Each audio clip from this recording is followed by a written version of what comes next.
So I feel like mushrooms will take you in whatever direction you want. You know what I mean? Like Yeah.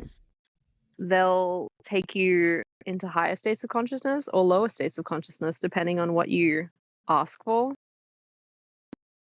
Yeah. Well, I think like it was funny. I was actually, I don't know if I was talking to you about it or somebody else about getting so high that you want to come, like you want, it's like too much that you want to come back to the physical. Yeah, in the last podcast. Yeah. Yeah. Like I get scared that I'm like not going to come back from it because I'm so like high. But that's how I know. I was just talking to my wife about this because I have the friend who gave me the mushrooms isn't like the happiest person, like they're kind of Right. angry at life. Mm-hmm. And she was saying how like you would think that he would kind of become more peaceful because he's like taking microdoses and stuff, and like you would think he would like eventually have some sort of ego death that like helps him be aware or conscious. And I was just like, I don't know. I don't know if it works like that because I feel like when I take um even microdoses, I feel like this like teacher energy with me. Mm-hmm. I feel like the spirit of the mushroom, and it kind of, even like the crazy trip I had that we talked about in the last podcast, I was like communicating with it, and I was like, okay, you guys have to ease off a little bit and let me kind of like integrate it as I was in that space, and I would feel it kind of ease off, and then I'd be like, oh, I got it, and they'd be like, you sure you got it? And then they would hit me back into that space, and I would be like, no, I don't fully get it yet. Keep me here for a little bit. And then like once it started to get overwhelming, I'd be like, all right, back off a little bit and let me see if I could like integrate this. And it kind of moved with me as I kind of communicated with it. I'm so curious what the actual lesson was or what the thing that it was trying to teach you was. um I think a lot of it had to do with my mom and like projection, and like it just made me really realize that everybody is a projection of my issues, and I'm a projection of their issues. And it made me feel like almost like the people in my life are just like literal, like it almost made me think like they are the literal frequency of whatever archetype they are. So like my wife is like my frequency as a wife. Yep. Interesting. My son is an aspect, magnified aspect of some sort of frequency within me. Like my mother is my frequency as a mother. Because this goes into like an idea that I had a long time ago that like if time doesn't exist, like your ancestors are just your frequency through a different lens, Mm-hmm. and like there is no real separation of generations. It's just like your soul through through like a certain lens. I feel like your perception of people gets put through your frequency, obviously, because you create them in your little universe bubble. But them themselves, there's no way because I don't know, there's a lot of people out there who've reached like let's say higher states of consciousness or healing and they still have relatives and whatever that are just, still in the shit. You know what I mean? What do you mean? Like if someone had like a very, I don't know, tumultuous relationship with their father, for example, like really tumultuous. And then, they sought counseling and therapy and somatic integration and whatever the heck. That father still hasn't done any of his inner work necessarily. So how is it that that person or that their father is the frequency of how they would be as a father? Do you know what I mean? Like, they might actually be a really good father, theoretically. Yeah, but like, I don't know. I think as you heal yourself, it heals the people around you. Right. So I feel like my father has definitely gotten lighter the more I've worked on myself, and he's not doing inner work. Are you Or, sure? well, I'm not sure of that. I guess he's but I guess I don't know that. I don't know. But I don't think he is, you Mm. know? People do it in their own ways.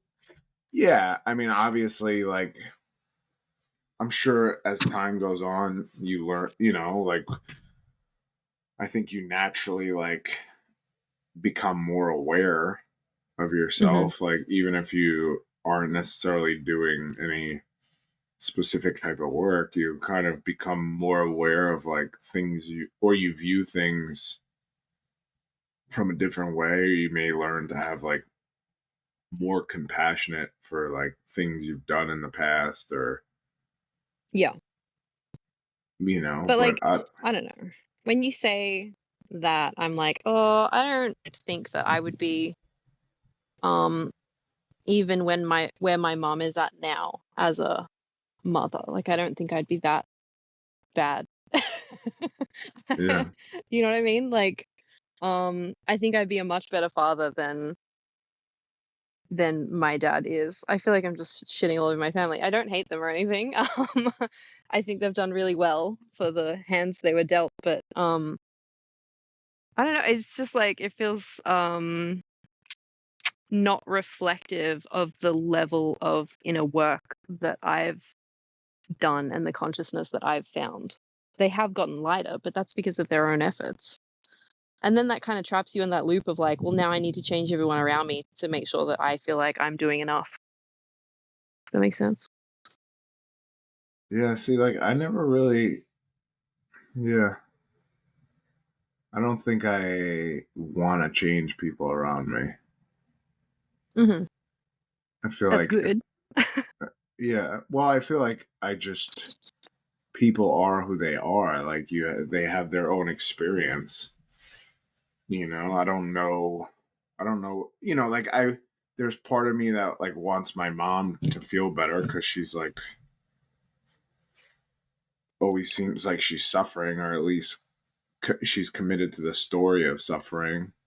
But even that, like, I know that I'm not responsible for how she feels. But then through that lens of like thinking that your mum is reflective of your frequency as a mother, don't you think that that's a bit depressing? No, I think it's just who I am. Yeah, I think I don't think I'm naturally a maternal person. You know, I don't think I'm a nurturing. I don't. I think I'm not very nurturing to myself. You know, Interesting. I'm a very I'm not. I think I've in the past, I think I've learned to have more self love for myself or nurture myself more, but I'm not naturally a nurturing person. And it's funny because I feel like a lot of people think I am, but I'm Mm. to myself, I don't think I am. I think I'm, especially like masculine energy, like my son or my sons, it's something that I struggle with, that I've actually talked to my son about. Is like, I don't, I think there's in most men, I think there's a part of us that thinks, you have to teach your son to be like tough, you know?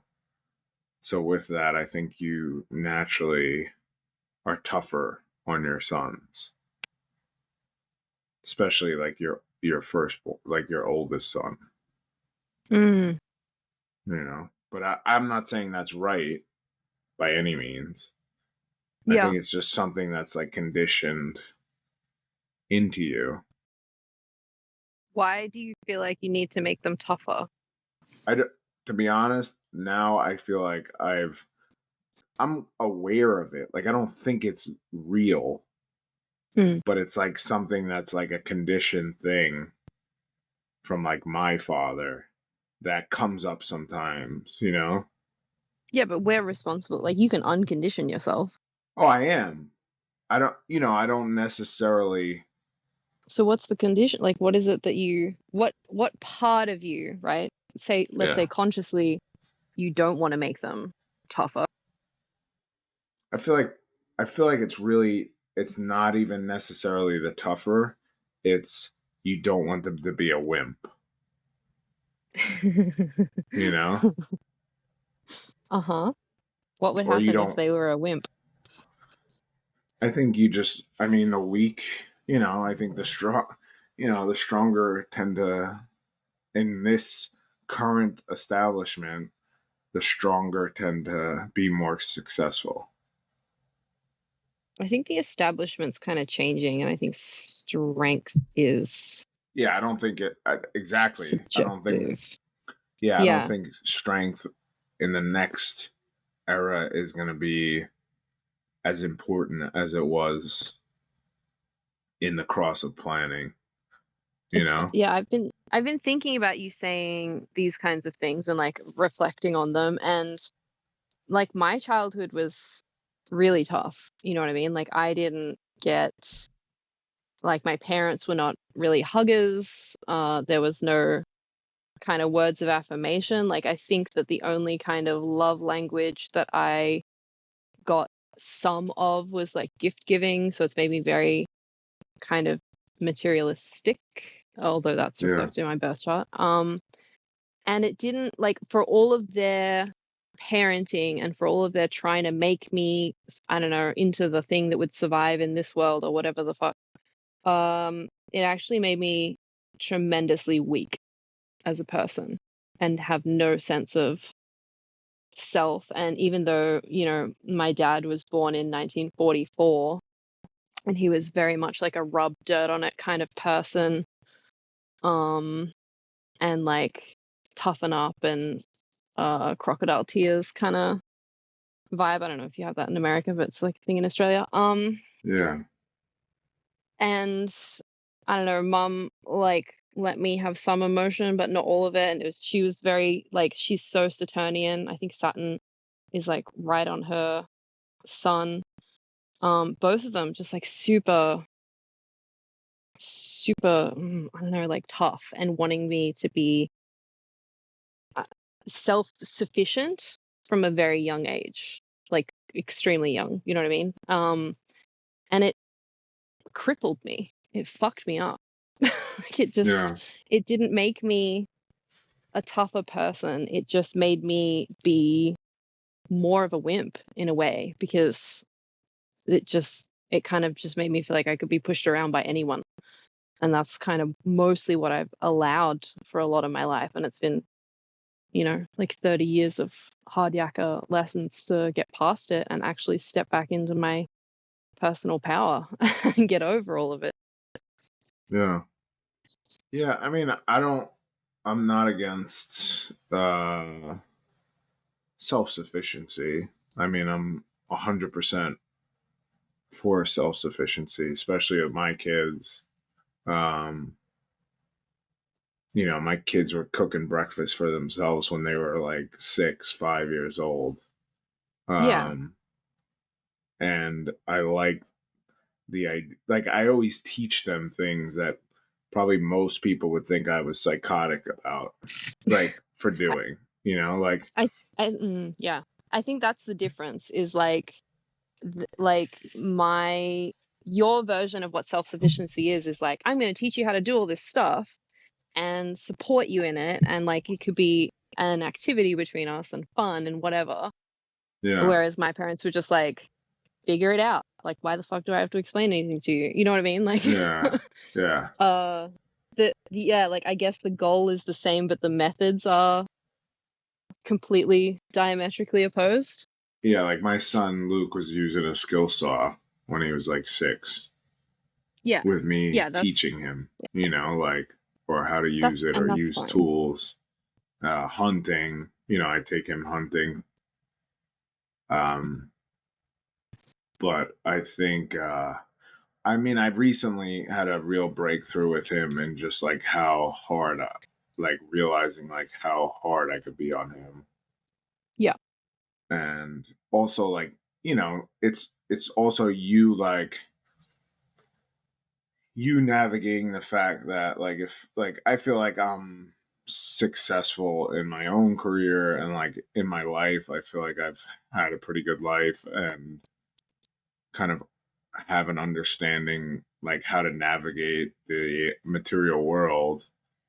Mm. It's like, but that doesn't mean that like my way has to become his way, you know? No, especially now as everything's kind of swapping and we're breaking out of this. Yeah, like we're just different, you know? My daughter is actually more like me. Um, very like headstrong, very explosive, like energy, like grind things until I figure it out type vibe. Where my son is very more like, I'm gonna find the easiest way to do this. And You that's know? smart. Yeah, it is. It is. And I try, I catch my. I don't really.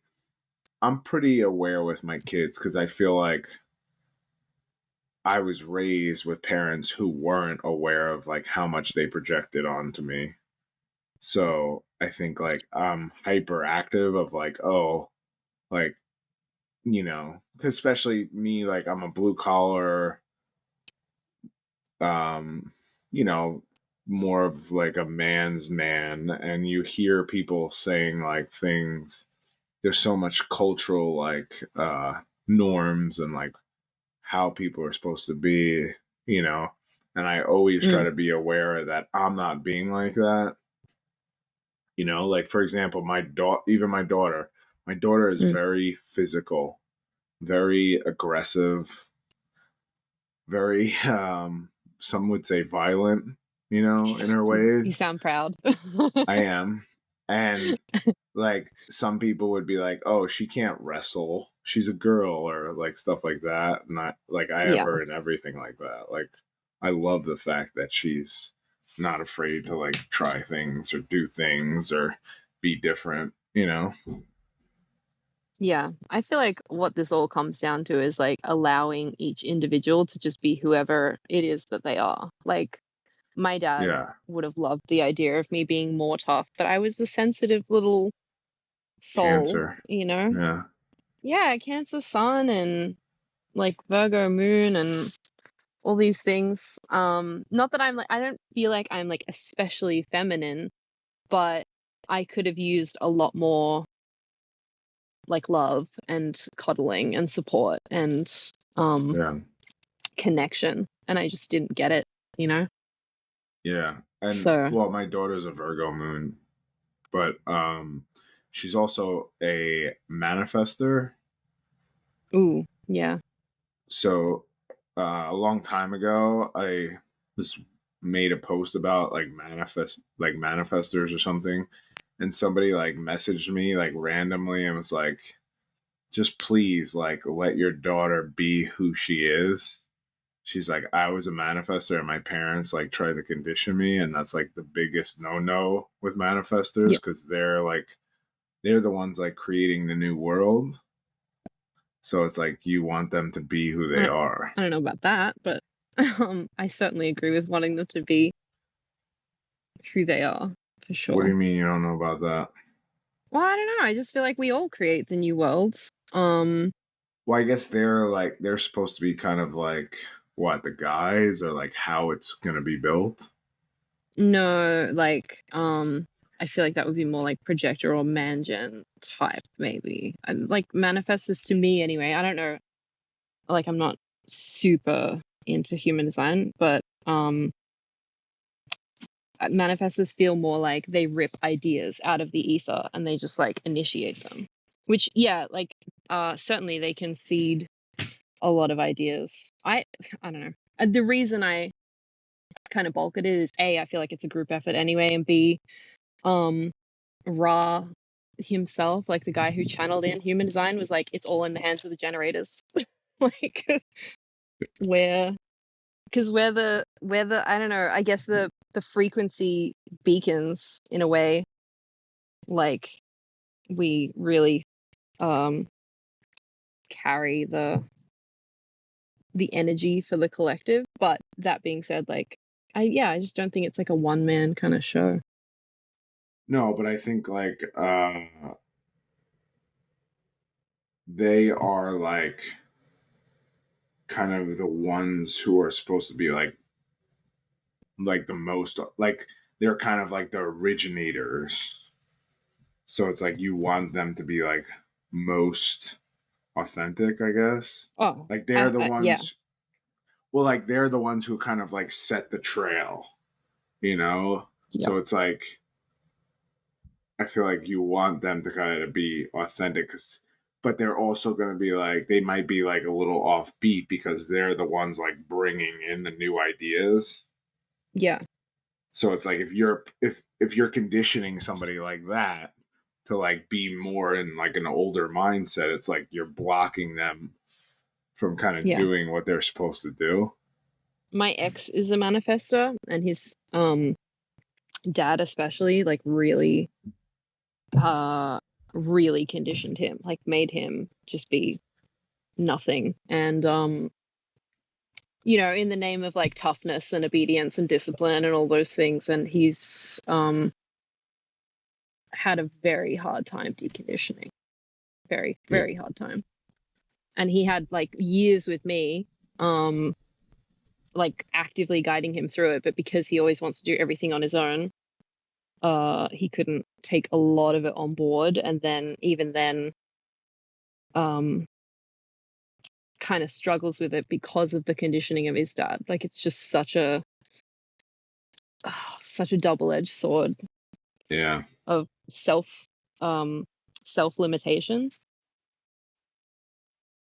Yeah. I mean, I just try to teach my kids like fuck authority. That's like basically the only saying in my house that is consistent, you know? Which I had to, like, yesterday you said that your brother's a police officer, and I was like, that is so interesting that you kind of went in these oppositional directions.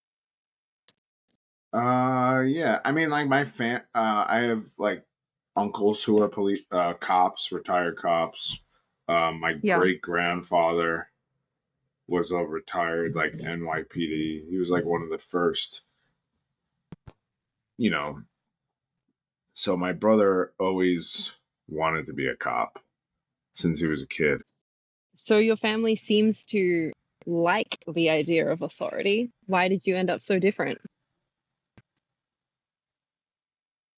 I just, you know, I guess I always just like questioned, like, you know what it was? My mom is a Leo, Uh-huh. so she's very like rule based, role based, um, and it's like it's always like this is how you're supposed to be. You should do this. You should do that. And I was always kind of anti just you should do anything. It doesn't necessarily mean like authority. And then like you just like you wake up and you realize that like the things you were taught as a kid are all lies. And it's like, oh, if this is a lie, what else is a lie? You know? Mm. I sure do. Yeah, viscerally. So then you just start questioning everything, and it's like, now I can't even listen to like a crossing guard tell me where to go because I'm just like, who the fuck are you to tell me where to go? You know, Yeah. like you're nothing. Like it's just like everything. You know, like why do we, you know, all the things that are just in place? Like why are they in place? I think I'm seeing a pattern because I wanted to ask you, like the last podcast we spoke about, how you feel like you kind of want to be in this place of like, I don't know anything. And I feel like the kind of old adage is that the more you know, the more that you understand that you don't know. But I think that is in the way that it's meant to be like you do know a whole bunch of stuff and you understand that there's even more to learn every time you kind of like get more understanding. It's not that you have no understanding. And I feel like um a lot of your energy seems to be kind of pointed in this way of like, I don't want to claim authority, or I don't want to claim understanding in case I'm wrong or in case people follow it, or do you know what I mean? Like there's something about um not wanting to own what you do know. Does that hit at all? Uh, yeah, I mean, I'll own what I think I know. Mm-hmm. You know, like what do I really know though? I guess like mediumship. Like if somebody asks me about mediumship, I'm confident what I know or how I've experienced things will Yep. help somebody. Go- Not even that like my way is the right way, but more of a lines of like I have enough experience that I know that the way I teach it works because I've taught people who never thought they could even have anything and now they're doing readings for paid clients. Mm-hmm. So I know like the way I teach it works and it helps people understand it and it's simple enough where I've never really had a person who didn't understand how I was explaining it. Mm-hmm. So, I mean, I'm confident in that. I'm confident in like teaching people how to like do construction type things. Like I have enough experience in that type of stuff. Yeah. But in terms of like existential and like knowing exactly what's going on, I don't feel like I really know, so I can't say it. Is it that you don't feel like you know it because there's not a lot of like traceable evidence in the physical world? No, I'm not necessarily like an evidence based guy. Um I think also like I think there's levels to certain things. Like if you're talking to somebody, it's also like who you're talking to, your Right. audience. Like if I'm talking to somebody who traditionally like was raised in a religion and like never really kind of expanded outside that religion, and then I'm talking about like universal consciousness and stuff like that, it might not really, they might not even really understand what I'm even talking about. That's funny. I have a friend who's Muslim, and I always like try to talk to her about universal consciousness because I really feel like a lot of what she tells me, I understand it within the framework that I have. But then if I try to tell her how I see things, she's like, no, that flies completely contrary to the. I'm like, prayer is a form of magic. And she's like, "Absolutely not. No, that's witchcraft." That kind of thing. And I'm like, "Okay." And then they're like, be grateful in your prayer. And I'm like, "That's fucking magic. That sounds like a spell to me." Um, I feel like the more that you understand how the universe operates and universal consciousness, the more that you can kind of fit into other people's structures and frameworks and try to expand them from within. Yeah. That makes sense? Yeah, but I mean, like, if they're not able to like see outside the box they created for themselves, they're not going to get into, universal consciousness. Um, no, yeah, they might not. It's not about forcing things down people's throats, but I feel like in that example, like the dialogue between she and I, it's just really for me, it's very fascinating to kind of get within her paradigm and then like test all the limits, like the velociraptors in Jurassic Park testing the fences. Like I just Yeah, but walk around like, and I'm it's just like, like, where does it but end? that to me, that kind of it's like mediumship, for example. Mm, Like, you'll get somebody who will say, like, mediumship is evil. Okay. Well, like, why is it evil? Right. mm, You're communicating with the dead. But really, to me, I'm just communicating with, like, within my own self. Like, what's the difference between, like, somebody who is, like, classically inspired or doing mediumship? Really nothing. It's like you're hmm. communicating with the same spot within yourself. Yeah. So, like, how can you say, oh, well, I'm inspired to give like this sermon, or I'm communicating with the dead, or I'm communicating with the infinite, or I'm communicating with angels? Like, to me, I don't think there's a real difference. It's like just really your own interpretation. I So, 100% agree. Yeah. like, why is one thing wrong and one thing okay? Because of the labels that we've put on it and the fear-based programming that resides within people who insist upon those labels and restrictions. Yeah, so like if somebody has those labels and like sees it separately, it's like you're not going to really hear what I have to say. Well, I don't think it's a lost cause. Let me put it like that. I don't think it's about trying to change someone or trying to expand someone's mind or anything like that. But I think that what is important to me, assuming that whoever I'm associated with or friends with kind of still has like love for me or respect for me in some capacity, like there is always expansion that can be had just by interrelating over time Yeah, and but dialogue. also I don't care. Like, I don't care to like convince people anymore. I used to.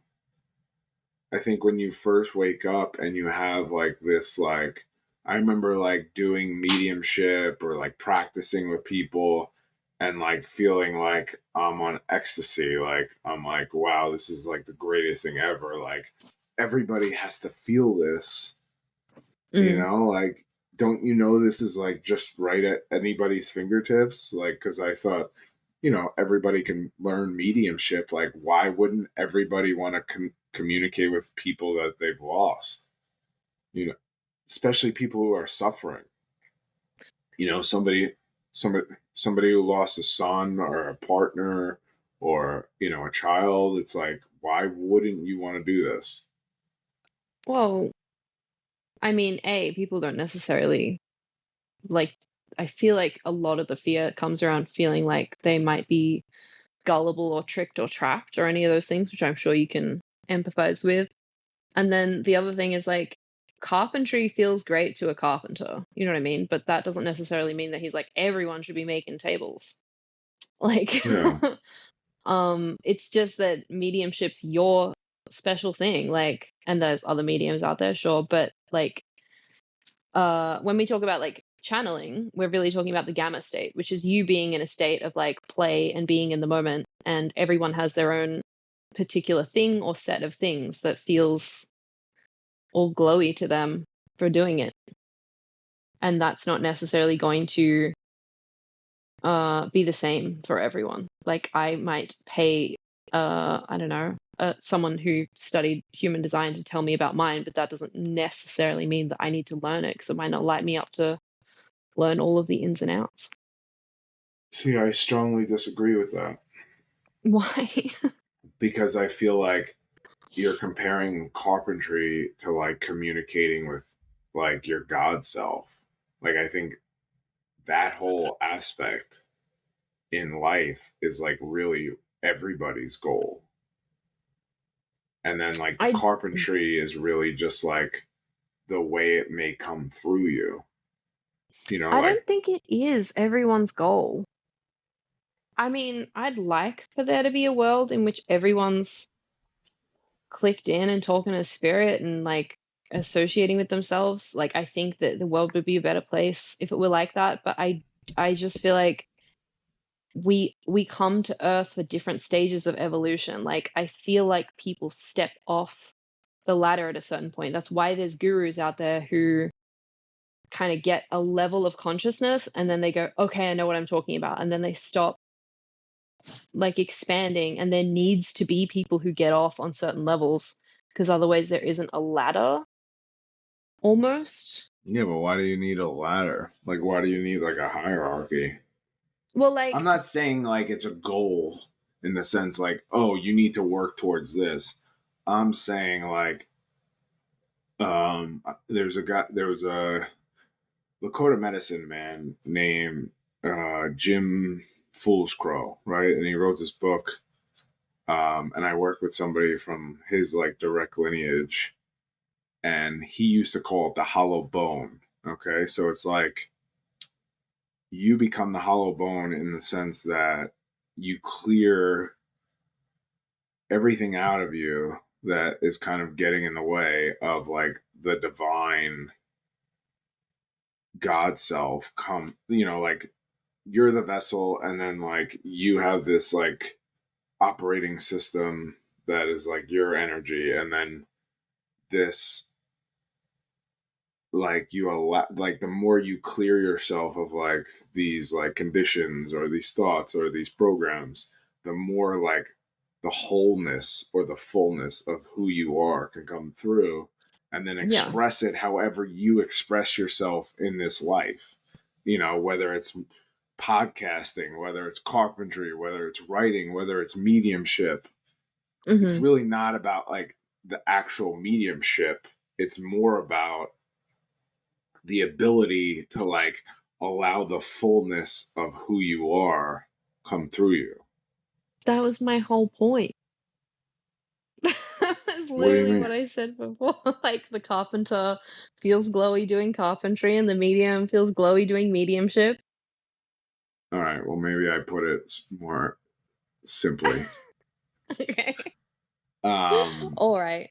I do think like I fully agree that like people would have better times in this world if they cleared themselves out like that. Like that's exactly how I feel like I've done to myself is like just stripping off or stripping out all of the shit that isn't actually me so that I can just be like purely and clearly me and be like a channel for my higher self.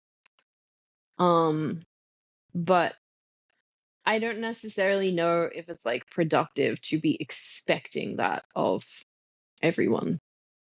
Do you know what I mean?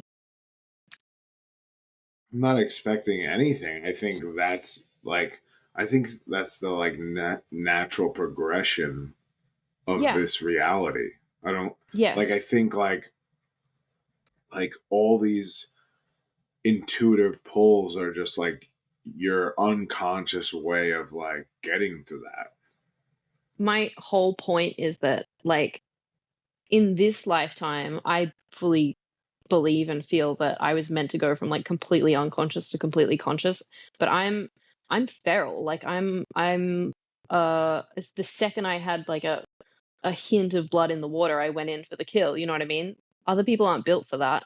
And not everyone's kind of Uh, designed to go like everyone's built for it in the sense that like everyone is built for like exploring and understanding themselves more, but not everyone's built to go from 0 to 100 in full sprint pelt thing. Like I just do you genuinely feel like it's achievable for every single person, regardless of where they're at on Earth, to go from wherever they're at to like full ascension transcendence in the lifetime that they are in? Or do you believe that we come in for different lifetimes to learn different aspects? I think it's like all of it, to be honest. But I think we are moving into a place of like more people moving into it. Like I think it's a frequency, so it's like if me and you are doing it, then like the other people who might not be doing it are moving along just from our frequency moving along. Like Yes, it's like a I collective believe that. thing. So it's like one, and then once the ball starts kind of rolling, I feel like it feels better in the end. Hmm. Like it's better than the suffering or holding on to the trauma, or eventually, everybody knows that it feels better to actually do the work. It's just Yeah. sometimes, you know, tough to do the work. So I think like once the ball starts rolling, people feel the change coming. Hmm. So I think it's But eventually happening. some people aren't even aware that the work exists. You know what I mean? Like some people are just so deep in uh 3D consciousness that they are, I don't know, just operating in a completely different paradigm. I feel like Why does that bother you? it doesn't bother me. I That's feel my like it whole does. point. My whole point is that like it's just that people are going in different directions. Like not everyone in this lifetime is gonna like come to full consciousness. That's my whole point. Yeah, but who cares? Well, I guess if we say who cares about everything, then there's nothing to discuss. No, I'm just saying, like, what? Like, I'm living my life how I want to live it. I don't care what Yeah, anybody else is doing. that was again what I was saying earlier. Like, because people are just out where they're at, and they got to be, uh, like, left. I guess left to their own devices is what I was saying. Is like, um, yeah.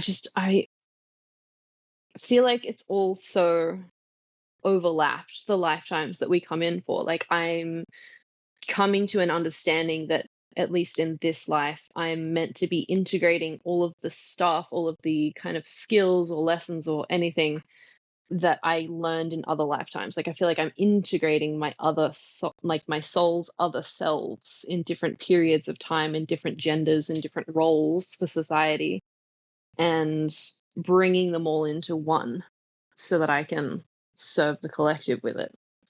And that wasn't the place or the intention of those other lives to integrate whatever it is Okay. that I have necessarily. How would you feel if How would you feel if, like, you die, right? Yeah. And you get wherever you're going, and they're like, actually, you didn't have any other lives. You just had this one life. I mean, that is true on a level. Like, that's true on this, like, V's level. You know what I mean? Yeah. But it's not true on the soul's level. But And what it's if it certainly not true on was? the. Like, That, like, how do throws you me back know? into. Like, how do you know we're not like making that up? Well, we're making everything up. I'm not talking like existentially. Like, how do you know, like, you're not like, you know, like, what if it's just like there is like a super awareness that Okay. knows everything. But like, what if it's just more like it knows everything, like almost like we are a beacon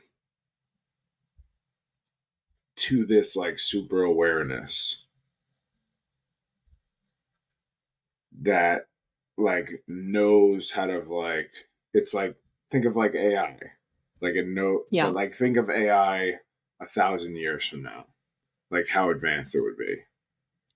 That kind Okay. of knows every play to play.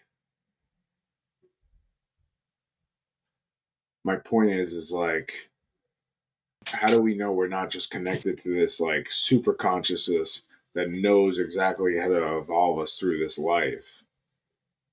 So we like match frequencies with these different lifetimes or whatever, but it's not actually like us. Well, I mean, it's not like it's not you, Pete, and it's not me, V, but it is my soul's frequency. Yeah, but Does that make sense? yeah, but I think yeah, that's what I think like reincarnation actually is, or past lives Yes. actually are, is Yeah. that I made a post recently about like past lives and that type of way of thinking, that like I don't really feel like I've actually had past lives. Well, you, Or I Pete, don't, haven't, but you've had other lives. Like your soul has had other lives. how do Just you like know that? because you exist, because my cat How exists, do you know this because isn't my first existence?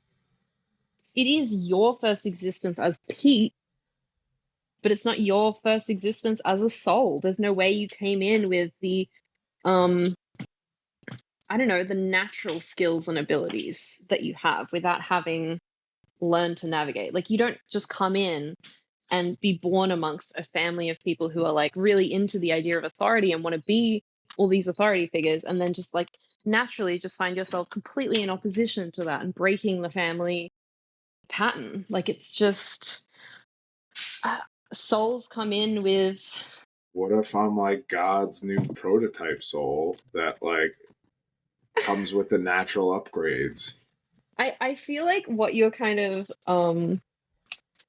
positing is this idea that there's nothing in between you and the one, the all, the everything. You know what I mean? There's no other layers of reality. There's no other kind of bigger aspects of you other than just straight to the big old ball of light.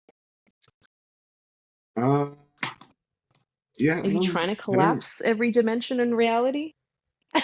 no, I just think like I think we create a lot more than we understand, in the sense, and that's not saying like we create this reality. Like I'm saying more of like, I think a lot of things are just made up in our own head to like make us feel more comfortable with like the unknowing and, the abyss. I I feel like people across time and space have come to the same that like that's what makes me so sure about this kind of stuff is like um if you go on YouTube and you look up NDE, near death experience, you'll hear from stories of like atheists and Christians and spiritual people and da da da da, all the same kind of culmination of language.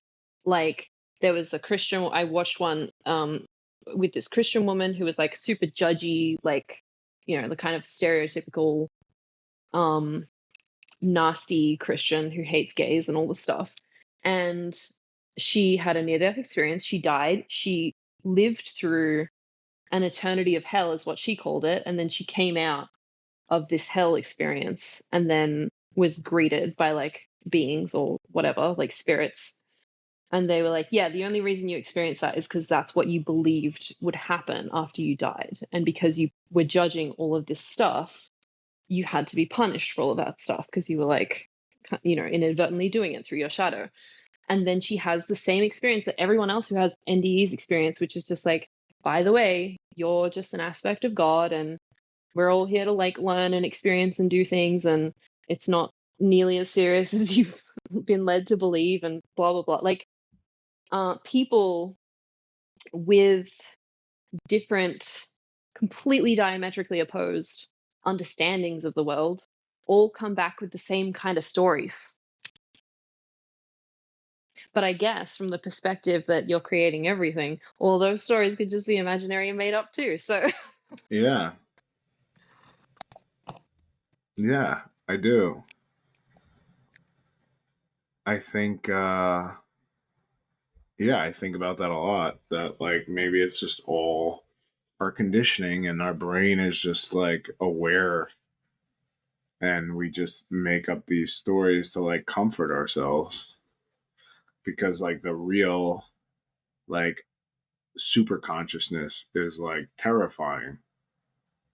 but I've had experiences of being higher aspects of myself with greater understandings. Yeah, I mean, I don't think there's anything wrong with those experiences because I think it like because I think like even those NDEs like it kind of shows you like because I think there is like a hyper truth to like all those experiences, which is a good thing because it's teaching people like kind of like a core truth instead of like a conditioned truth. It's like the lady who was um experienced hell. It's like she had an experience of a real truth through like a her own made up thing. Do you think that hell's the real truth? No, I'm saying like she had a greater realization knowing that like what she was conditioned to believe was bullshit Right. But how did she experience that if there's nothing between us and the one, the all, the everything? because I think there's part of us that has that in us, like knows the truth. What's the truth? Oh, I don't know. What's the truth?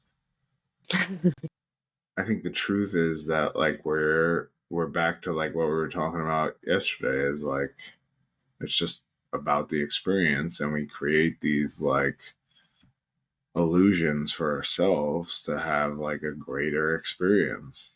Like what creates emotion, like What I guess creates emotion? It's sticky. identity. What creates emotion? On what level of reality is my next question. Yeah. Well, I this is always a great question for like cancers because they get more defensive, and then they turn around on the emotion, less emotion detached Aquarius. But I always say like, Oh, why do people like cry besides the release? Like, you like what makes somebody cry? um, in terms of like the structure of reality, the way that I see it is that all negative emotion comes from a negative belief or definition about myself or reality around me that is in conflict with my authentic core frequency or vibration. And it causes like a friction, it causes a pain. And in order to actually get access to changing that belief, it feels as though my strongest method is to express it emotionally. And on the back of this, I would tell you a story about a client I had who, in human design, and I did not know this was a thing beforehand, there is, you know how we all have authorities, like we have sacral authority and other people have splenic and whatever. Yeah. There's actually an authority of no authority. Yeah, that's reflectors No, no, usually. no. She wasn't a reflector. She was a projector. Oh, She's a projector with no authority. So the authority defaulted to her ajna because that was like, I think maybe it was open actually. Either way, apparently, like it's a secret extra authority that doesn't really, it isn't technically an authority. So she's naturally a very mental person. Like her authority is like mentally understanding things, which is kind of the thing that we've all collectively been trying to do for so many centuries or millennia or whatever, Yeah. incorrectly, because we're all meant to be following our authorities. But there are some people out there who genuinely are meant to figure things out mentally and follow that. And I was like, okay, I was fully open to the idea that maybe this person doesn't need to process their emotions by actually expressing them. Maybe they just need to understand everything cognizantly and it just like bleeds off of them. But no, we still ended up going through with a massive transmutation in that session. And I guess it kind of reaffirmed that to me that the most important and powerful form of transmutation is emotional expression. Like you have an emotional body energetically, a layer of yourself. And I don't think it's like a have to thing, but I think that it's what we're naturally most inclined to express. You know what I mean? Like if you don't have Reiki or um shamanism or crystals or whatever, like it's the toolless way of transmutation and the most powerful and the most effective to me. Like crying in and of itself like bleeds I feel like bleeds certain frequencies out of your body through your tears, or like certain chemical patterns even that are reflective of the negative beliefs that you hold. I feel like, yeah, I'm talking like, I don't know, like, like, okay, say you hear a song that causes you to react and you start to cry. Yeah, Like, why are you crying that feels different. in that moment? That feels more Like, like what is a creating the emotion to make you cry? Or anything. Like, if you have a thought of like some sort of ex love or whatever, like, what is making you cry? I mean, don't forget that you're talking to a Virgo moon, right? Like we're very about our emotions, very kind of methodical and particular about it. But I feel like in those circumstances, like when you're moved by something that's like you know, a natural beauty of the universe or a song that just hits you in this way or whatever the heck, it feels more like a soul reintegration or like something shifting or adjusting in your emotional body that's like, I don't know, coming back to you or being reflected at you that is an aspect of self. You can be moved to tears in like happy ways as well. Yeah. Yeah. But I feel like it always stems like your identity, like something you're holding on to that you identify with. Can you elaborate? Um trying to think of like the last time I cried. I don't remember. Uh yeah, I don't know. Like I'm starting to actually feel like it's not as true. It doesn't feel as true as it used to. As What being doesn't feel like as true? mechanical with my crying, or like if I feel like I cry, like why am I breaking it down so mechanically? It doesn't feel like as true to be like that mechanical. I feel like I what think, you said kind of resonates more with me oh, I love now. that. Um, there's a natural inclination as a species, I guess, that has been trained so diligently to, because our emotions are really reflective of our state of being and they're affected by what's going on around us and what we want to do and what we don't want to do and what's being forced upon us. And we've all been conditioned to really operate in the mind and try to think about everything logically, even though it hasn't worked whatsoever because we all get triggered and then we think that we're being logical, but actually we're being like hyper emotional and just being in denial of it, which makes it so much worse. But we have like, there's still a lot of remnants, I feel, of this inclination to be like, oh, it's like beneath us to cry. It's or to, emote in some particular way.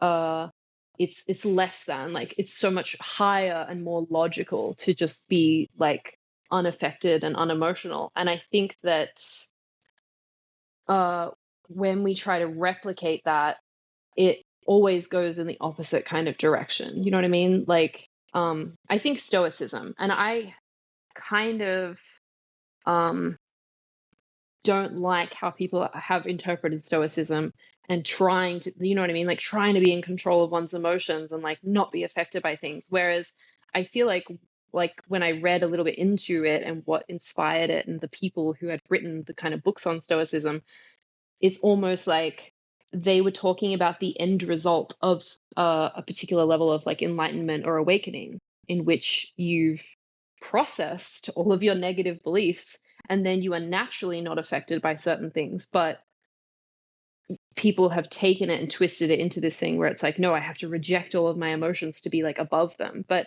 the emotional layer of self is actually like above, in terms of closer to the one, the all, the everything in the dimensional hierarchy ladder. Like, we've called it the subconscious, the emotional layer. We've called it the unconscious, the belief layer. But it gives you a false idea that they're somehow like below you or beneath you. And actually, they are higher aspects of self. And that is how you're like, think about your authority, right? When your higher self is indicating to you that you should do something or go down a certain path, you're like excited, you're passionate. They're emotions. Yeah. I think like I feel like, this might, like Abraham Hicks kind of said it the best, is like your emotions are just your guidance system. Like Yeah. if you're like happy and like joyous and at peace, like you're doing something that like resonates more truly with like your authentic self. If you're Yeah. depressed and unhappy, or like, angry, it's like you're doing something that doesn't resonate with like your authentic self. I mean, I Yeah. think it's a lot simpler than people try to make it out to be. It's But just then, like, I think for me personally, I tend to like, the way I am built is I tend to be like hyper fixated on like why I feel certain things, or like exactly, that's you trying to understand it on the mental level instead of just embracing the emotional level of it. yeah, You know what I yeah. mean? Well, yeah, and then like I've learned to kind of just feel my feelings, but I also Yeah. think there are people who kind of like hold on to how they feel. Yeah, you can absolutely get stuck in your own emotions. So that is also like, you say they hold on to how they feel in the sense that, someone's like really negative, they're ranting, or they're, playing the No, victim not all the even time or that. whatever. Not even in that. I'm not even talking Tell about me. it, because I'm talking about like more just like sitting in it, What do you mean? like sitting in your feel. Like, Are they actually crying? no, I'm just saying like hold. I feel like some people hold their feelings. Yeah, that's them like resisting them. No, Like they're I blocking think it it's like they're off. sitting on it, like they're sitting in it, or maybe it's Can just you give me like an people's. example of what this looks like in a person if they're doing it? Yeah, I don't know, because then it makes me sound like I'm not like compassionate for how somebody feels, but like I guess there's like, I guess there's no, you know what, like emotions just, it's probably like my own internalized like capitalism of like, it just doesn't feel productive to like sit in something, you know? What, when you say sit in something, like if something affects me, like it did the other day, uh, I would have like I explored it mentally. I understood like where it was coming from, what pattern it was reflecting, da da da. And then there comes a point at which there's no more understanding that can be done. There's no more like pulling it apart mentally because I already have the pattern and the root and whatever. And then I just need to take the leap into the emotion and just let it come through me. It's like surrendering. Yeah. If it came up as like tears, I would have just cried it out. It probably would have taken like 2 minutes of like Yeah. just some solid fucking wah. And then it would have just cleared and I would have just like that belief would have just shifted in me. Yeah. It's just for me, it's just so simple like that. Well, then I If I can guess let, like the it's letting go people, of the story though. That's the key. You yeah, have to let yeah. go of the I story. think I think the people that I'm thinking about don't, they like hold on to the identity of the story. You But know, that's like resisting the emotion. Like yeah, if you just let that emotion flip you over and have its way with you, you'll let the story go. You know, it's holding on to the story because it feels safer or it feels have its like way with me, I flip was me making over like a, and yeah. It was a joke. I love butt that we're stuff. discussing it. I'm not letting my Who's emotions do butt stuff with me. my point is surrendering to the emotion Yeah. is like the key to getting through it. If you don't surrender to the emotion, it actually prolongs it. It keeps it around because as soon as you're in resistance to something, all it wants to do is fucking come harder at you. Yeah. Yeah, I don't feel like I resist emotion. Like if I feel something, I feel it. I don't care. So I think the people that you might be referring to are the people who are like wrapped up in the story, who don't necessarily understand. Like for so long in my life, I didn't understand that if I just allow the emotion through, that it'll, I'll get through it. But thankfully, because I have Moon on my ascendant and I'm a Cancer sun and all the things, um, I had no fucking choice. Like, I can't hold tears in if I tried. Like, they just come pouring out of me. So, I do feel for people who don't quite understand that, like, emotionality is just part of existence, and to actually feel them for your past self is something that'll free you. Like for people that have been given the understanding that emotion is like a waste of energy or just something unpleasant that they have to endure or not endure, or something that makes them weak or whatever the heck. Like they're the people with the conditioning that are going to like hold it off and resist it, which just makes it worse. It just like that's what depression is, right? Is like something's affected you in the outside world. You might not have even been conscious about the fact that it's affected you in the outside world. And you've resisted the emotion of the thing and the reality of the thing or the change that you have to make or whatever for so long that your being kind of has to numb that whole aspect of you, the whole emotional body. So not only do you not really experience any of like grief or anger or whatever, you become like limp and numb about emotionality, but you also don't get to experience any of like the joy and the passion and things. You end up just like doom scrolling on your phone to survive because you're not allowing that aspect of you to come through. Yeah, I mean, I feel like I'm in touch with my emotions. I feel like I feel emotions, and when I feel them, I don't really resist them. I Hmm. like feeling. I feel like, I like feeling in general, you know? Hmm. Like I feel like I like the intensity of emotion. Yeah, Like, oh, I'm feeling this out of nowhere, or um I feel like that's the best part of this video game. exactly. And that's some people's experience as they get to a point where, something moves them, even if it's some, grief or sorrow or whatever. And they're like, how grateful am I for still having this experience and to have known this love that I'm like grieving or whatever. Grateful to like be alive and be a human in this world where I can feel something so deeply. Yeah. X, Y, and Z. Yeah. No, I feel that. Why did we get onto emotions in the first place, though? I feel like there was something else we were talking about. Uh, does it matter at this point? I don't know. I feel like I wanted to make a point though, and I don't even remember what we were talking about. Why? What? You have some sort of look on your face.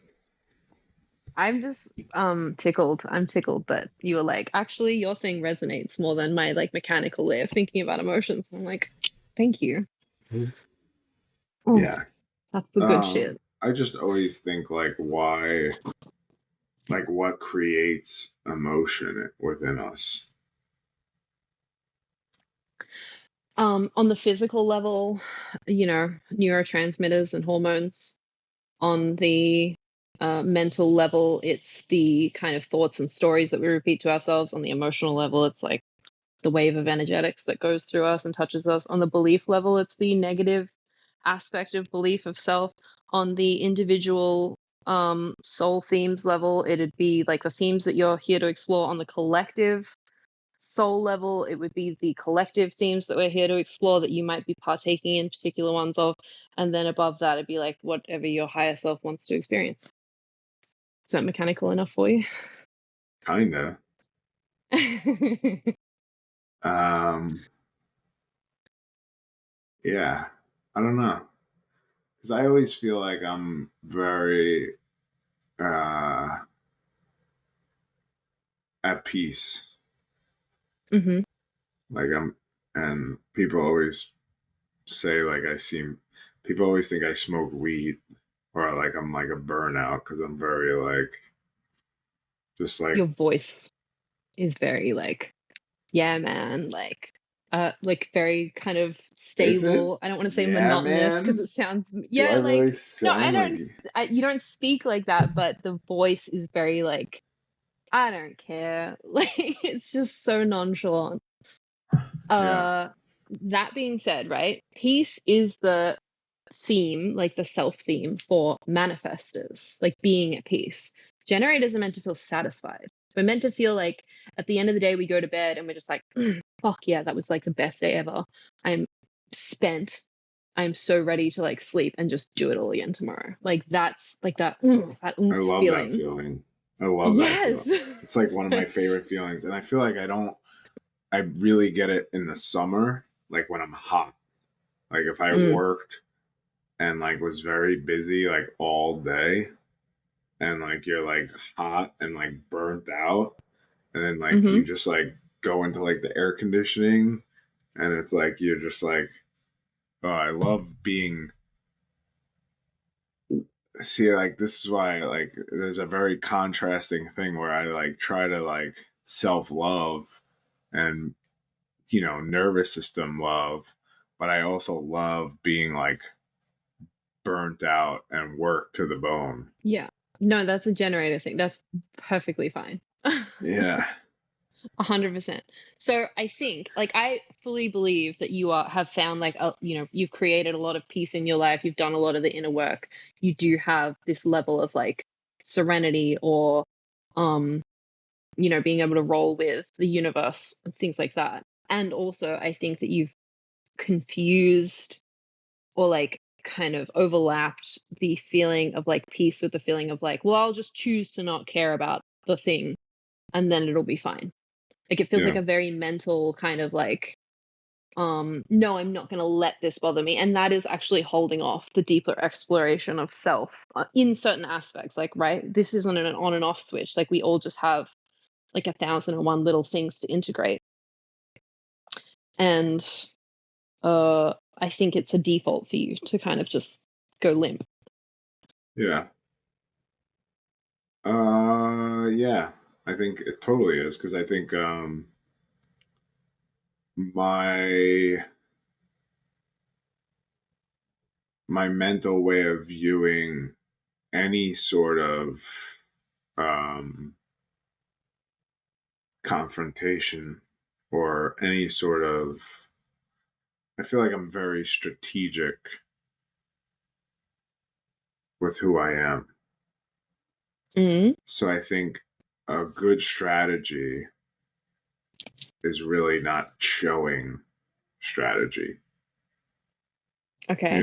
So like I think I don't care is the best way to respond to a lot of things, because it's also like it doesn't really give you anything. It doesn't really give you anything. Oh, it doesn't give me anything, like as the opposition. Like if we're having an argument, if I'm angry, that gives you like almost like a sense of like, you're Power. doing something because I'm Yeah. angry. But if I don't Yes. care, then you have You can no see how clue you what I'm. learned this in your childhood, right? You can see Yeah, how this was your strategy against your dad. yeah, But of like, course. wouldn't you so rather just actually relate to someone? Like you can, if like I've gotten to the point now where if I have people, I don't know, projecting their shit on me or whatever, I genuinely don't care. Like I just walk away. I'm just like, okay, thanks for the relationship. Like it was fun while it lasted. Peace Yeah, out. but then why And did you it's, experience that?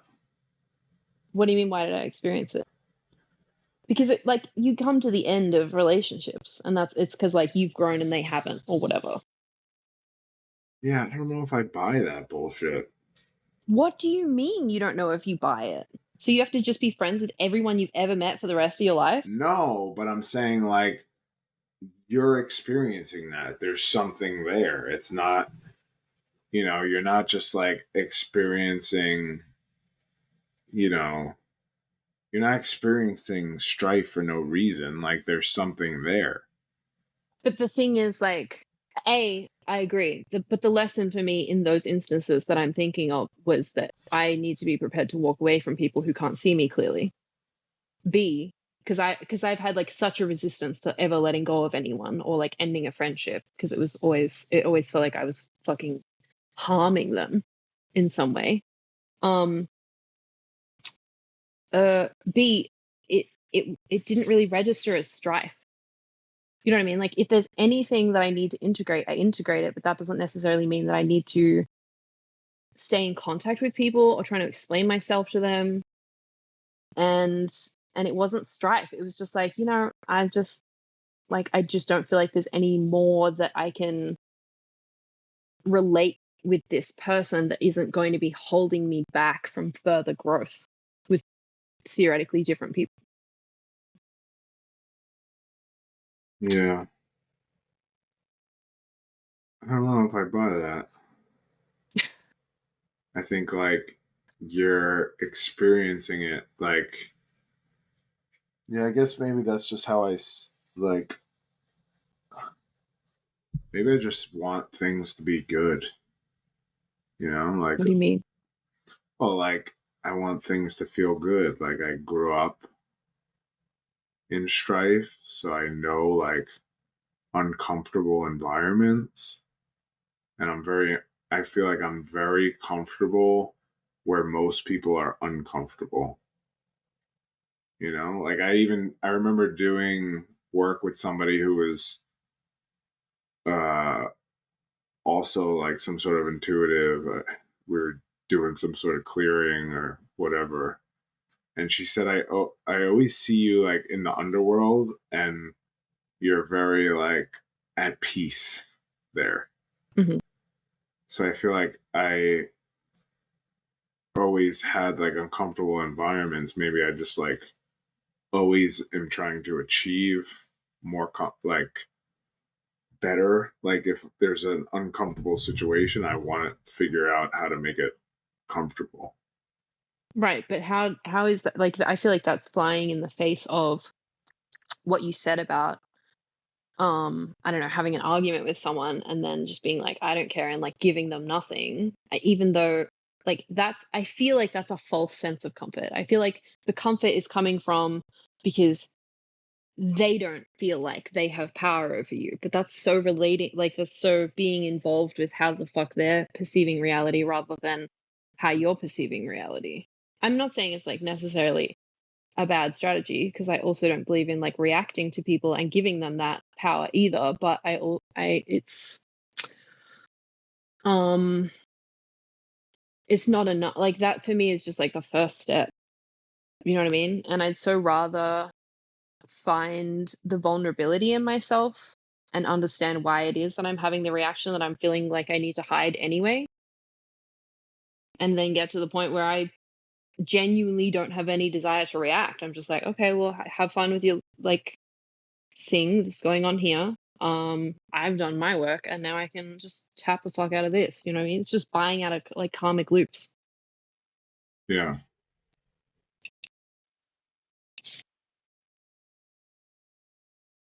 I guess I don't. Uh, yeah, I'm trying to think of like when I manifest, like what's something that's like not perfect in my reality.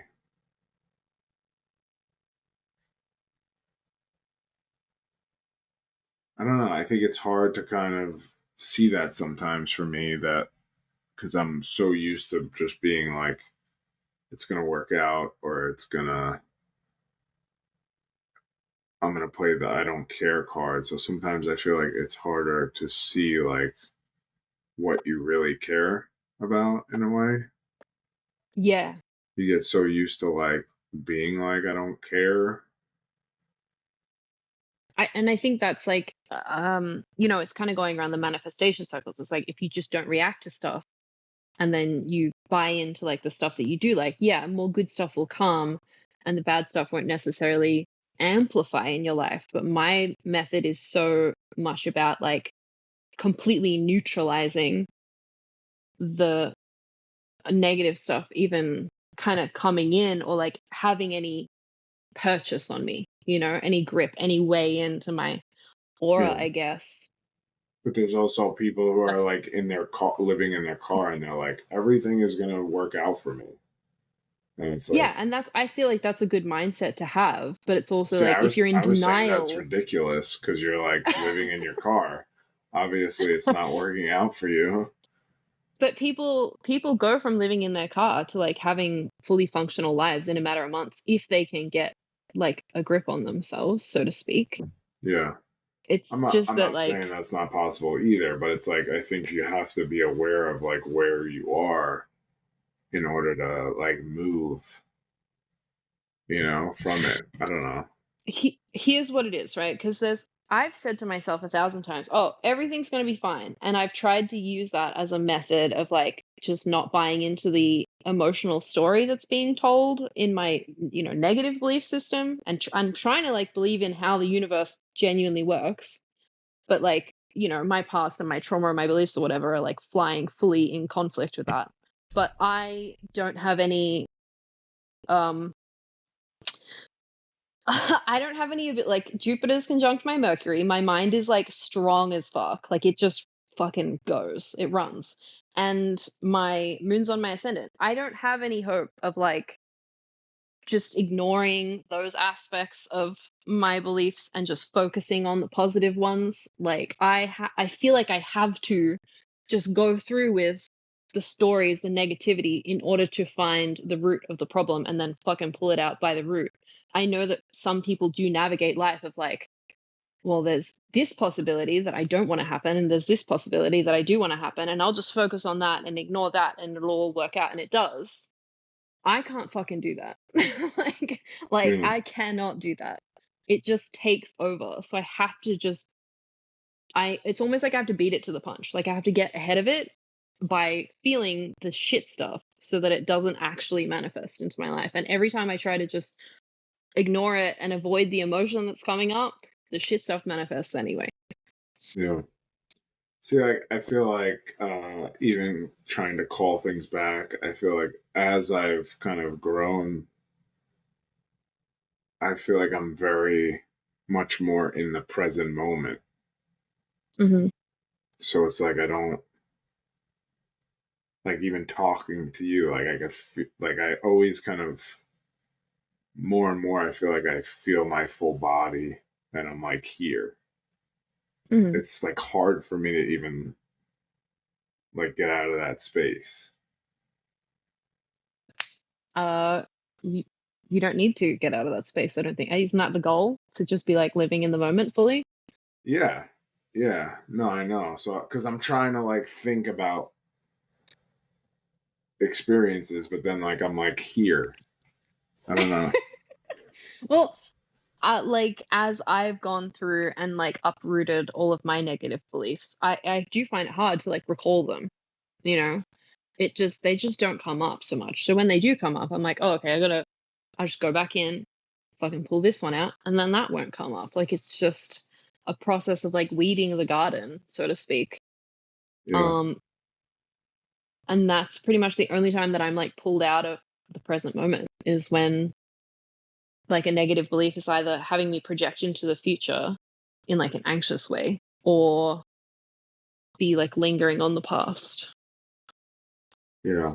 And you have to, I think it's just about using that extra dimension of time to be able to bounce around in your own timeline to like kind of mend stuff so that your trajectory keeps going the way that you want it to go. Well, it's funny because I'm like talking to you, but I'm thinking about like, do I genuinely not care? Or is it like a don't care as like a defense mechanism? Because I About feel what like they're specifically? just general. Like, I feel like there's a lot of times where people like, you know, it's funny because like I was talking to my wife about this a little bit. Like, I feel like sometimes, like, especially on social media, people like almost like send me things to like verify their own spirituality or like try to have conversations with me to kind of verify like themselves. Yeah, we all do that. Yeah, but I feel like I just don't care about like certain things that I feel like maybe people associate with me or like or certain perspective. You know what a lot of people are sending me now is the whole Aubrey Marcus thing. Did you see that? Do I you listened to the recent episode of Projector and the Flail, and Oh, I that's pretty didn't much listen all to I've it yet. that's pretty much all I know about it. That guy has seemed like he's not vibed right for me the whole time. So Yeah, that's what I kind of said too. I always felt like he was like some sort of like actually I always thought he was like some sort of like plant, to be honest. plant.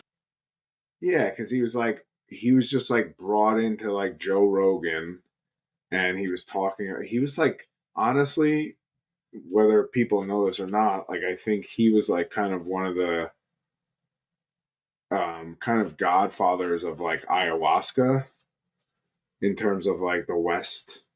He was like the first guy who like spoke about like going and doing ayahuasca like on a big scale, Right.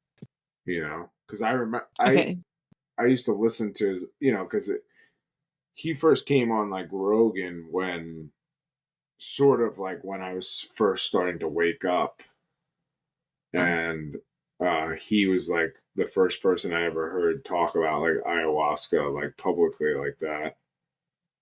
You Huh. know, besides like Terrence McKenna and stuff like, you know, psychedelics and stuff. But but he always just seemed like fishy to me. I don't know, something about him. Well, I mean, my understanding is that they were like friends, and he was like one of the producers or something associated with the show before he was like a guest on it. So they were like friends previous to that. It's not like he just popped out of nowhere. Oh, Um, that's my understanding based on I think Projector and the Flail. oh, I didn't know uh, that. okay, so people are sending you the shit show that is his marriage relationship, and like how's that going for you? No, you know what it is? Like they send me like they've sent me like videos of like other people kind of like mocking his like whole way of being in a way, like kind of shitting on the Yeah, way he kind of put himself out there and was like, "Oh, God told me to like have another wife or whatever." ISIS. Yeah, so it's like yeah, that does sound corny in a way, but like also like who cares? Like that's his life. Yep. It's like why I don't understand why people think like I'll even go this way, like uh a minister at like a Baptist church who winds up like having an affair with a man. It's like, who cares? Like, if we're judging that, then they're gonna judge too. You know, it's like, let the guy have an affair, or let the guy claim that fucking ISIS is telling him to have another wife. Like, who gives a fuck? Just because it's like, it's the same thing as like us judging, like the spiritual people judging Aubrey Marcus is the same as like us judging like the Southern Baptist minister who's having sex with dudes in a Yep. bathroom. You know, like it's the same thing.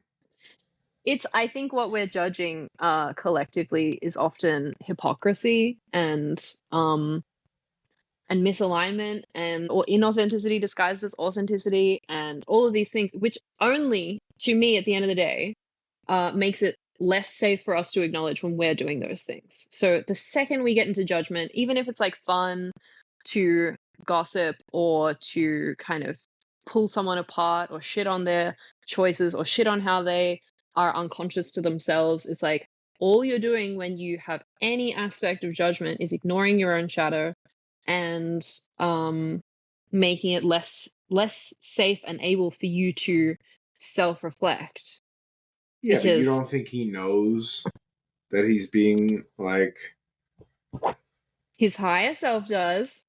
there's an aspect of him that knows that he's being like corny, like saying the goddess Isis told him, like,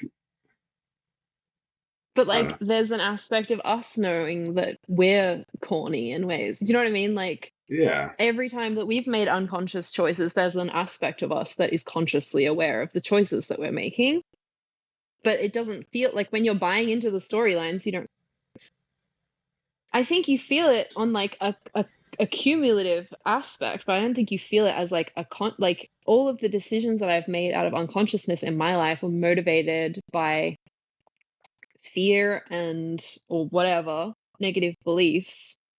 And in the moment, like it didn't feel like I had a choice, or it didn't feel like I had the expanded awareness. And of course, like you come out of, I don't know, a shitty relationship and you're like, well, fuck, I could have made better decisions.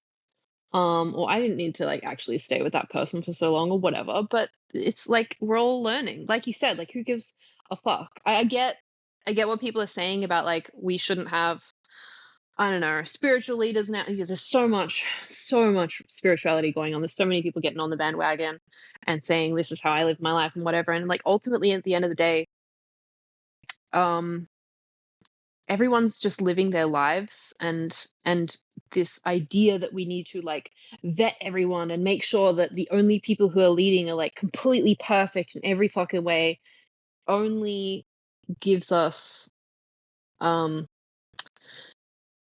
shitty leaders, because then people who are actually self-reflective don't feel confident in stepping into leadership, and people who are fucking delusional about themselves will step into leadership. You know what I mean? Like mm, we need to be able to have grace for every person, which I think was a point that you were making.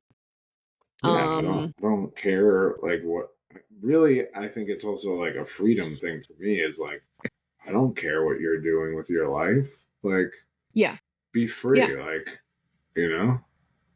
Yeah. And I mean, I guess part of the reflection in theory anyway is that, you know, he's kind of saying, oh, well, this is what was told to me by ISIS. So therefore, my wife and my girlfriend need to get on board with it because that's like the truth of the universe. Like the universe wants us to do this thing.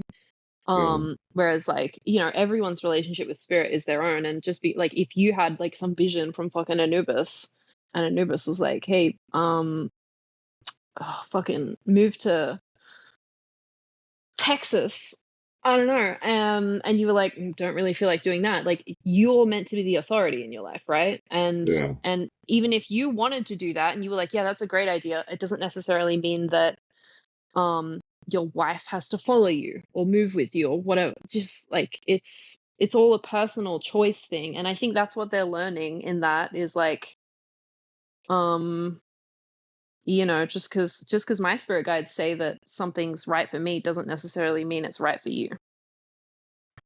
Yeah. I guess also, I guess I've never had, maybe I just don't listen a spirit in that way, in a sense. Like, I don't feel like, I feel like people communicate things where they're like, this is what they say you have to do. You know, like Yeah. I've never interpreted spirit in that way whenever I've Yeah. communicated. I've never Well, you're had pretty the urgency. anti-authoritarian. Yeah, I guess that's why I receive information like that, but I've never felt that, but I guess that's why, cuz I don't think the divine would tell you what to do. Well, I mean, my higher self certainly has. You know what I mean? Like, probably a year ago now, I had an experience where I did some spring cleaning and then I wanted to reconfigure my house and I couldn't make it work. And then suddenly I was like, you know what? I feel like selling all of my shit, like every single fucking item I own and just having nothing. And then I was like, what the fuck was that? And I flipped some cards and my spirit guides were like, yes, follow it, do it, fucking sell it all. Um, and I didn't do it because I was like, "No, I like my stuff." And now I'm fucked because I've got this extremely expensive storage unit full of my shit that I'm not using. So I get it's like it's a balancing act, right? Like it's a balancing act of like, well, they're telling me I don't have to choose, but I kind of want to go in that direction, you know? Yeah. Or I don't want to go in that direction, or I'm too scared. Like I chickened out. I was just like, "No, I don't want to sell all my shit." Or like there's been other experiences since then where I've like had a knowing or an awareness that like if I do this thing, take this leap of faith, then something will work out for me better down the line. And then I chicken out because I'm so like, no, but it has to mentally make sense now. Yeah. And yeah. Yeah, I don't know. I have to think of specific incidences, but I feel like I just never felt like they're like that. I don't feel like there's urgency on the other side. I've never really felt that. I just felt like there's like choices, like you can experience this way or that way, you know? Yes. I agree. I feel like there's no urgency in the sense that it's like, oh, your whole life's gonna be fucked if you don't do this thing. Like you must do the thing. But there is kind of like a hey, there's a timeline open right now, and that timeline will close at some point if you don't like make a move towards it or Yeah, or whatever the you're just fuck. going to go through Like the same time's the lesson thing. until you get it. Yeah, exactly. And that's fine. Yeah, but that's what I'm saying. Like that's never felt like urgent to me. I feel like you're choosing to feel, you're choosing your experience. So it's like Yeah. if you're having the shittier experience, like that's what you're choosing. Yes, yeah. No, I agree. Like it's there's no urgency in this sense that there's like morally a correct decision or I mean that's subjective, but there's no urgency in the sense that there's like a decision that you should make and a decision that you shouldn't. Ultimately, it's like you're just picking whatever. It's like a choose your own adventure book, you know. You Yeah, just pick whatever path you want to go down. yeah. But why does it bother you then when people send you like the Aubrey Marcus stuff? Why does it bother me? Let's figure that out. Or why does Uh, it bother you when people want to verify their own experience of spirituality up against because your reflection? it goes back to the whole thing we've talked about before of like giving your power away. Like you verify, like you don't need me. Like why do you Well, need me? why do you need anyone? It's like because You we all don't. learn off of each other's reflections. Yeah. So you think if you were in a cave by yourself, you don't think you would figure it out? Figure what out? How to survive? The same thing you're figuring out with like people around you. I don't know. I just think like it triggers me when people give their authority away. So in your human design chart and in mine and in Jess's actually, we all have this gate, which is gate 7. And like it's kind of an aspect of leadership. So I have the full channel. I have 731, which is the channel of the alpha, which is like a leadership channel. You've just got gate 7. I think Jessa does as well. It's weird that I'm talking about her on our podcast. But there's all these variations of gate 7, like different numbers. So it's like 7.4 or 7.5 or whatever. And each of them have a different style of leadership. You've got 7.4, I believe it is, and that is the abdicator. So it's like the leader who does not want power and keeps trying to give it back to people instead of like taking it on board and owning it. And so I feel like it's the same as Jess's as well. And I have that variation as well. It's like this natural reluctance to want to take people's power and allow ourselves to kind of like hold it for a while. So it's going to be natural for you to kind of try to reflect other people's power back at them and put it in their hands. And that is something that is incredibly important and useful in this time and age, because this is an age of awakening in which people are meant to be taking on their own inner power again. Yeah. But it's not this thing that you can just be like, hey, take all of your inner power. It's like, our higher selves couldn't just like connect with us and just load it all in all at once. You've learned this over decades. Like you've taken your power back over your own negative beliefs, over authorities, whatever, over a period of time, because it's too much to handle all at once. Like it's too much fucking responsibility. It's too much pain, grief, to understand that we've been doing all of these things to ourselves, that we're manifesting all the shit circumstances in whatever the fuck. But there's other styles of leadership. Like I also have 7.5, which is the general. So it's I think they describe it as like taking absolute authority in times when it's necessary. So I will literally just step into someone's mess and just be like, stand the fuck up, like do all this, like I'll just take control. And that's okay too. Like all of these different styles of leadership, and there's more than that, there's like 6 or something. Leadership is necessary sometimes. You know what I mean? Like, Yeah. People can't just go from like having like externalizing all of their power to just internalizing all of their power like overnight. Like you need stepping stones, you need learning experiences, you need leaders who are willing to teach you and hold your hand and show you the way. And that is a temporary kind of owning the power. And then also leaders who are willing to hand it back to you when you're ready to take responsibility for it, in my opinion. Yeah. I'm comfortable leading people. Hmm? I just think like you know what? It's probably like reflective to like even what we were talking about earlier, like the toughness thing in a sense with my son. Because it's like, yeah, I'll lead, but it's also like I don't want to have to like repeat the small stuff all the time. Or like the things that are like, yeah, I guess it's just my own shit, you know?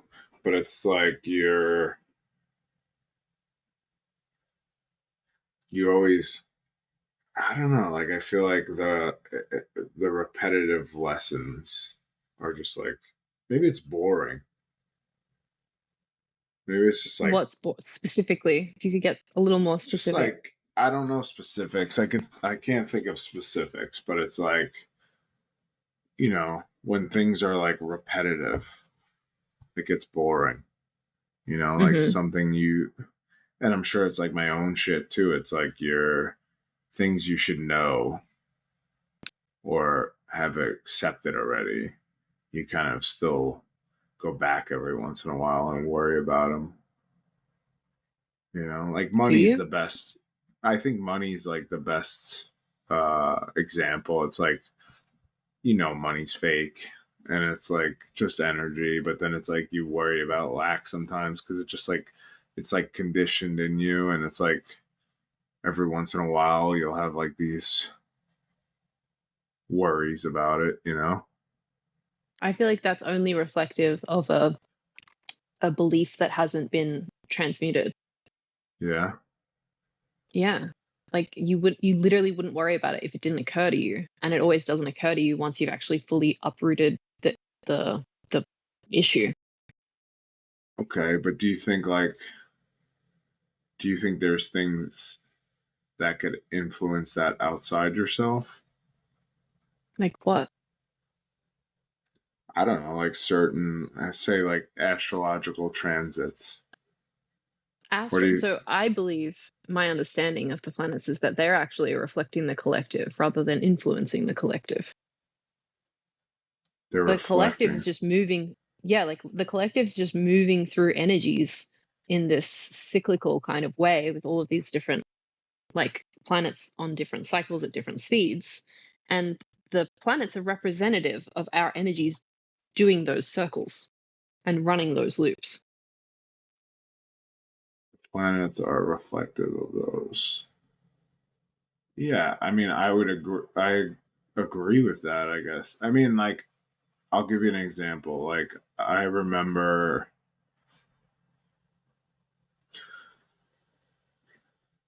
like one time I have a friend who's like a Vedic astrologer, and she always like, she did all the readings for my whole family, and she does like monthly things. But I remember one time like feeling like thoughts were coming into my head that weren't mine. Hmm. Like legitimately, it felt like outside of myself. And it was about lack, right?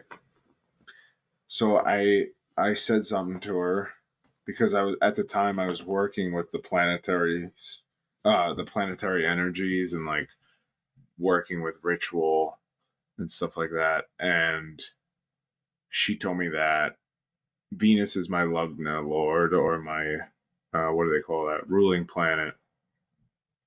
And it was something, there was some sort of conjunction happening with Saturn. So she said Saturn restricts, so you can feel like restriction or have the thought of restriction, and it can manifest in different ways and you interpret it differently. So I interpret it as lack, say. And she told me like a remedy, and I did the remedy and I stopped having the thoughts, which is actually how I got into the whole fixed stars thing, because I started really like trying to understand the planets and what they were. And I always felt like they were basically like the lowest form of the archetype, the unconscious form.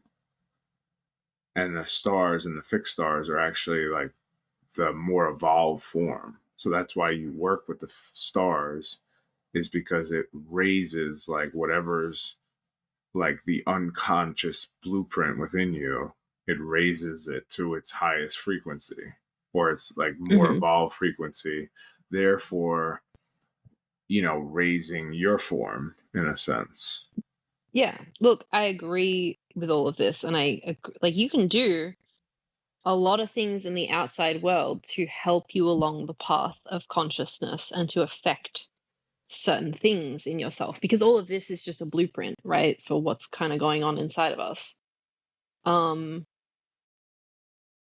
but at the end of the day, everything is just energy.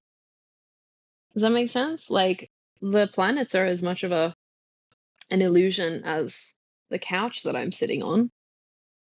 It's literally Yeah, just I don't energy know. internal to self.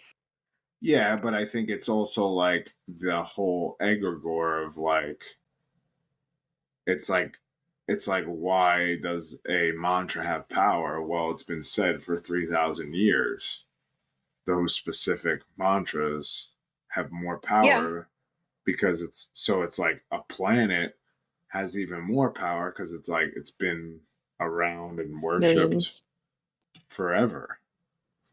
Well, look, I don't disagree that all of these things have very powerful energies. The path of the magician, which I think you're on, is ultimately being able to completely navigate your entire reality entirely internally, rather, without any tools, without any ritual. And that's I don't, like, what's external to you? At the start of this podcast, you're literally saying no, but like, what if it's all just make believe? Like, if there's only just you and like the one, the all, the everything. Like, what makes you buy in for planets or external things being able to influence um your thoughts? Let's say the things rattling around inside of you. At that time, because I think where the less aware you are, the more you're run by like these illusions. I know it's all an illusion, but it's like Right. there's a part of you that wants that. I would say the majority Yeah, of you wants it. I would say it's fine. That's why 99% we're of you. here. Yeah, so That's it's why like we're here to play with all the physical stuff. yeah, so if you start to play into the fact that it's you know it's not real, then it's like you lose all the fun. I agree. That was my whole point, I think. Oh, look how we've like come full circle and overlapped. Yeah. It's it is what was the point? Yeah, no, I don't know. Like I think that if Saturn had that effect on your feeling of abundance, then probably those beliefs already exist. I don't think that they would have been triggered in any way. If anything, like Saturn could have um had you teaching people about the consciousness of abundance. You know what I mean? Like that's just as applicable an energy. It's just that if you hadn't have actually worked through that belief yet, then Saturn's going to be like, "Hey, you need to look at this," instead of, "Hey, you need to like inform people about this, Oh teach yeah, people no, about this." I think Saturn is actually the best teacher. Yeah. I think it like restricts and it brings up whatever like I chose to have it manifest as fear of lack Yeah. through because it's through my avatar. That's my way of like feeling restriction is like feeling lack.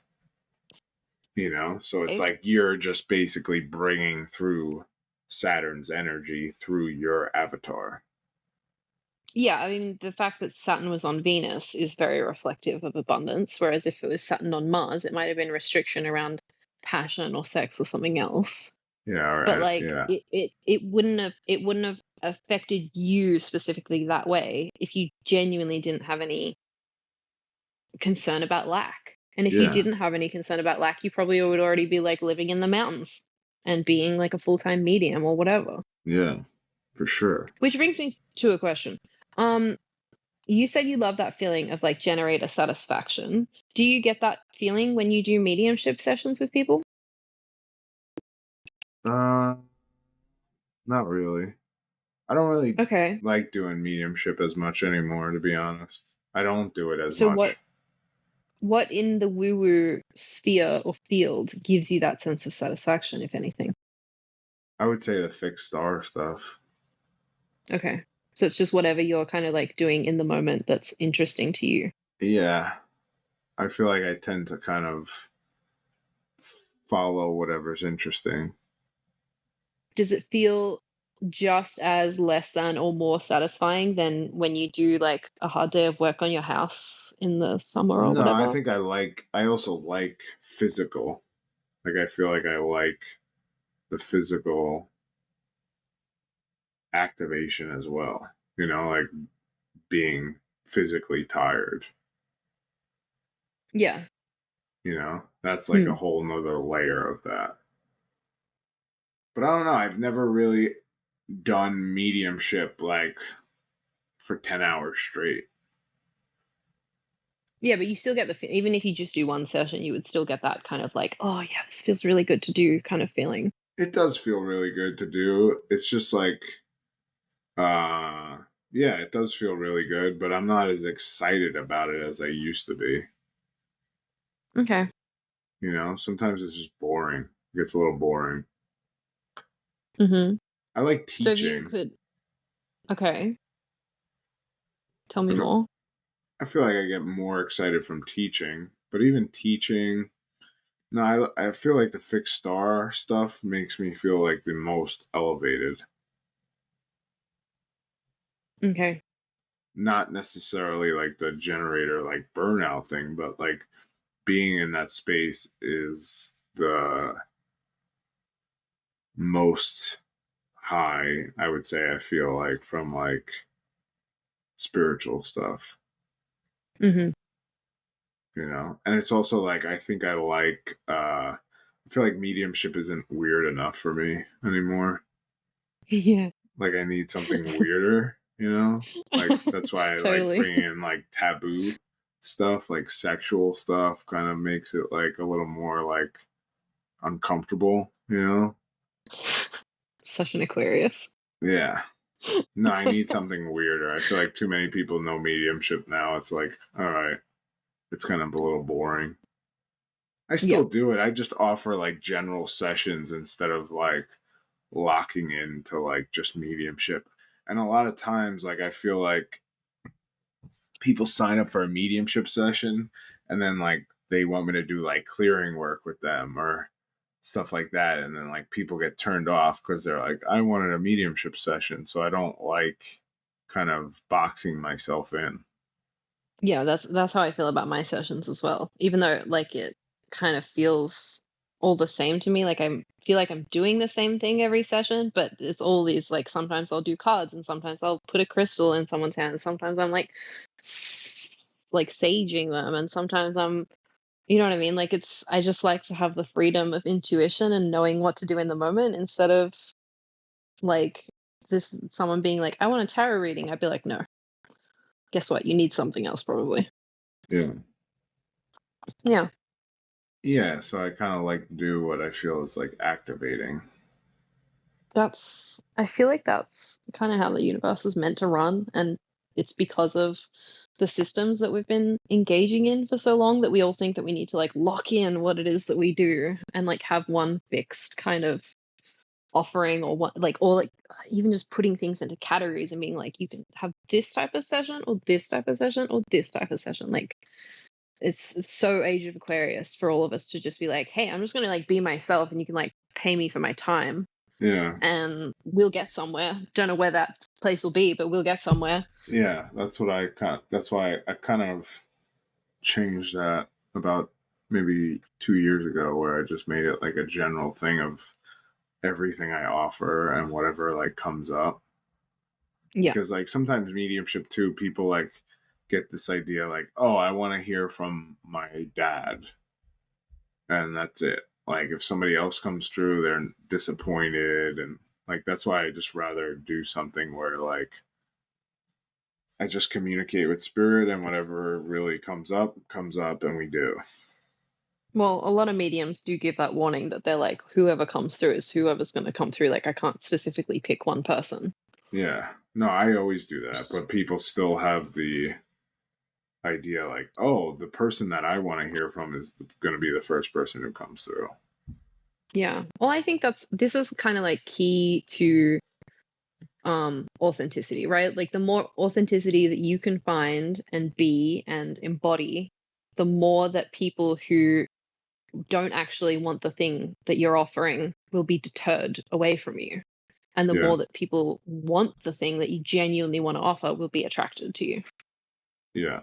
Well, I think I Mm. posted a video the other day of like this guy, I think it was like an actor or something, was talking about how um like rejection won't feel bad if you're being fully authentic, because you'll know that you're being fully authentic and it doesn't matter who's rejecting you, you Yeah. know? I mean, that is true in like, yeah, I feel like that's true, but there is also a journey to getting to the place of authenticity. Like, even when I'm being fully authentic, um, it can hurt when people reject me still. But it, mm, but it's not full authenticity. Like, what you know what hurts when people reject me is like if I have emotion, or if I have a trigger and I need to talk about it and get it, like, not even talk about it in the sense of like making them do something different and not triggering me again. It's like just like letting it out. Um, but that isn't even full authenticity necessarily. Like that's like transitory authenticity. And I feel like people's genuine true authenticity is like their fully powerful God selves. You know what I mean? Like in which they aren't bothered by the things going on around them that don't necessarily involve them, or does that make sense? Yeah. Yeah. I mean, I was just thinking about like rejection. Like when have I felt like rejected? When have you? Um I remember a girl broke up with me when I was in the 6th grade. That made me upset. What about like we were discussing the other day about the reel that you posted about mediums shouldn't necessarily like approach people on the street because like are they ready and is it crossing a boundary and blah blah blah. And we kind of got to the point of like pulling apart what actually was the friction in it for you, and that was feeling like kind of irrelevant for something that you feel like you're good at when you see someone else doing it. I don't know if that was the gist of it, but I think first, I don't think people should just like come up to people and invade them energetically, Sure. regardless of like whatever shadow I'm projecting or not projecting. Like, you shouldn't just like approach somebody picking up their kid at elementary school and be like, I have a message from your grandma. Like, Uh-huh. I don't think that's the right I place. love the I don't know, like I think that part of the universe, part of the kind of the way that we operate, or should operate at least, is like everyone just follows their highest excitement and it's all going to work out for the best. So like if I'm a medium and it is so exciting for me to like approach you on the street because your grandma's come and like tap me on the shoulder and being But like, why is please it talk to this exciting? person. I'm not saying like it is or it isn't. Like for you it's not exciting. For someone else it is exciting. And theoretically you'll naturally align with the people who need the message I don't think I'm that saying it's you're not exciting for me. I get is it stuff all exciting for the you? time. Yeah. You know what? Like, I have people come up to me, like, if I'm open, Yeah. and I want to be open, like, spirit will just come to me.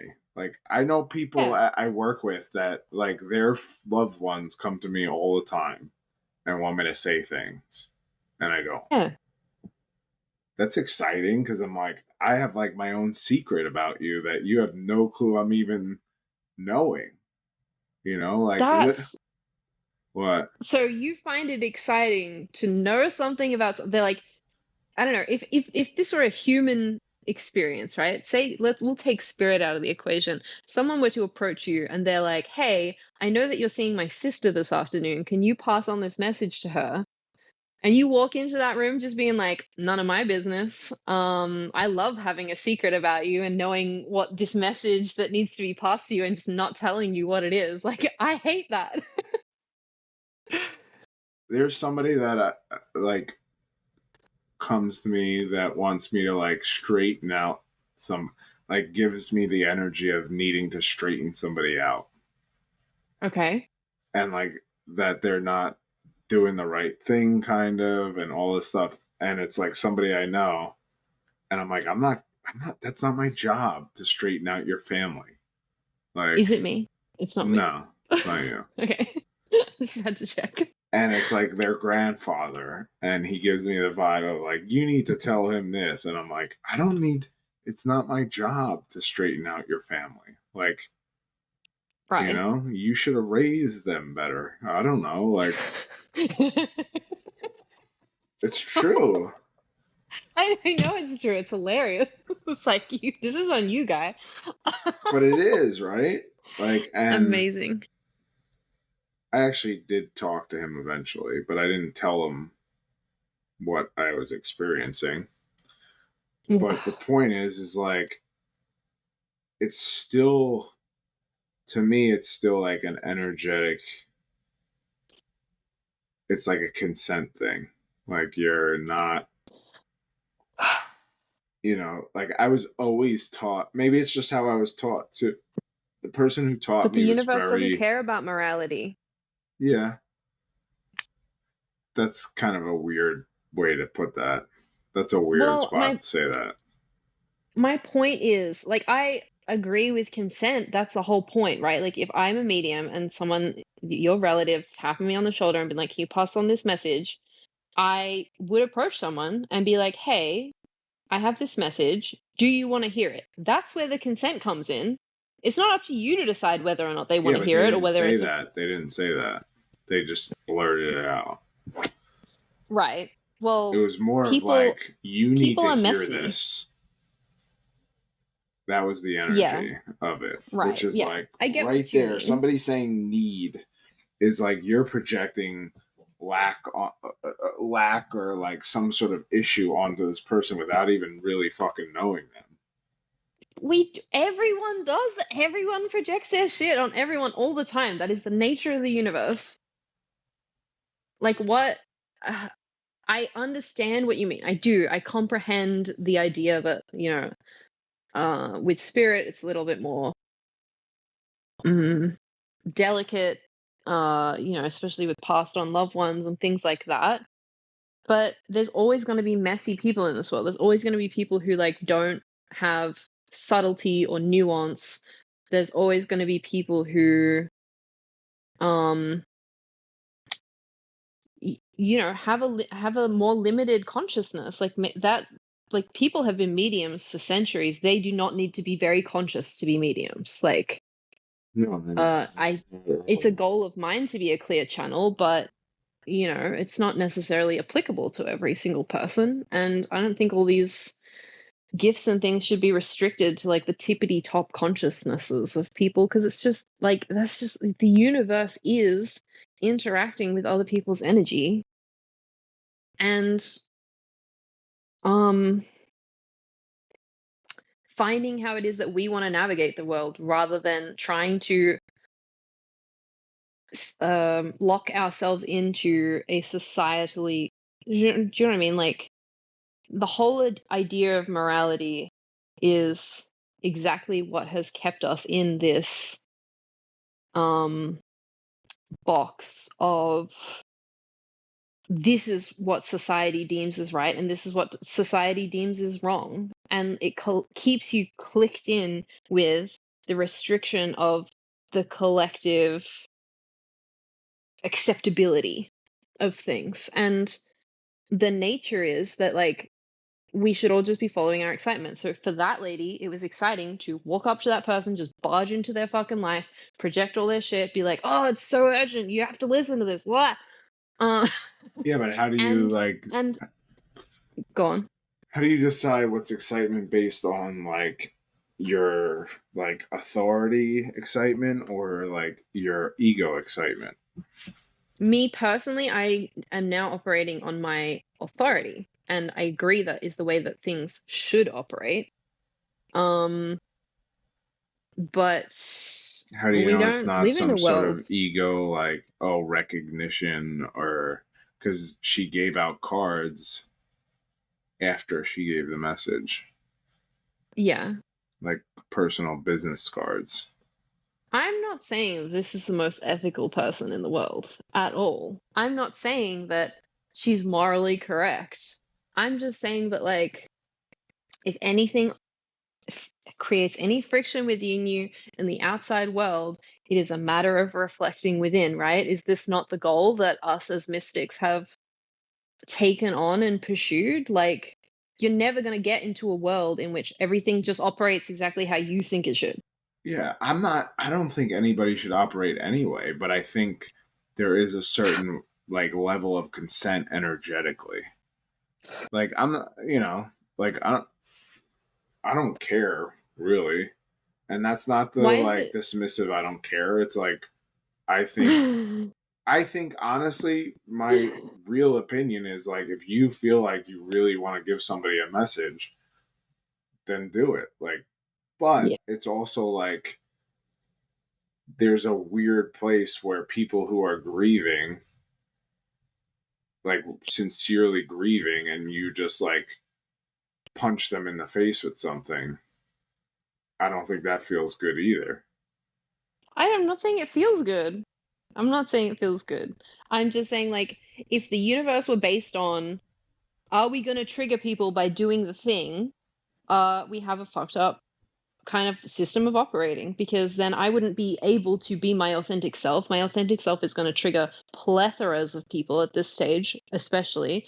Even when I was like the most restricted and withdrawn and trying not to affect anyone around me, it still triggered people around me, and I had like a worse off life for doing it. Like, we can't assume how people are going to take things before we do them. We can't I guess it's the withhold language. ourselves. Maybe it's the language that bothers me the most about Yeah, it. I get what you're Like, saying. I've had moments where I was like, I really feel pulled to tell this person something. Yeah. Like a sincere, like, heart pull.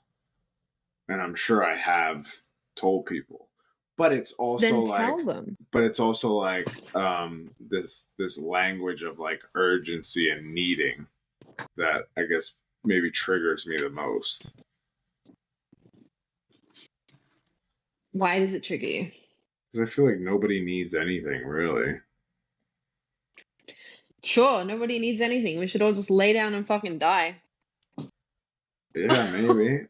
Well, I told you Like, we're already dead, so maybe that's why I feel like nobody we. nobody needs anything. Maybe we should just end the simulation. Everyone stop what they're doing. No one needs anything. Yeah, or maybe I don't want to need anything. Now we're onto something. Yeah, so I guess that's probably the base of the matter. Mm. Something internal, you mean? Yeah, it always is. It's not like I'm denying it. You act Yeah. like I'm denying it. I know it's always something about me.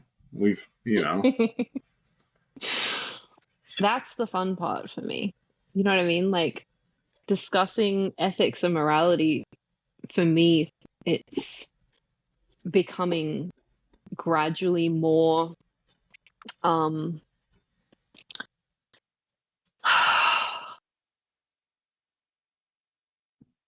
it always feels like a lower perspective. It feels like chewing on things mentally instead of understanding and feeling into how the universe is naturally meant to operate. Yeah,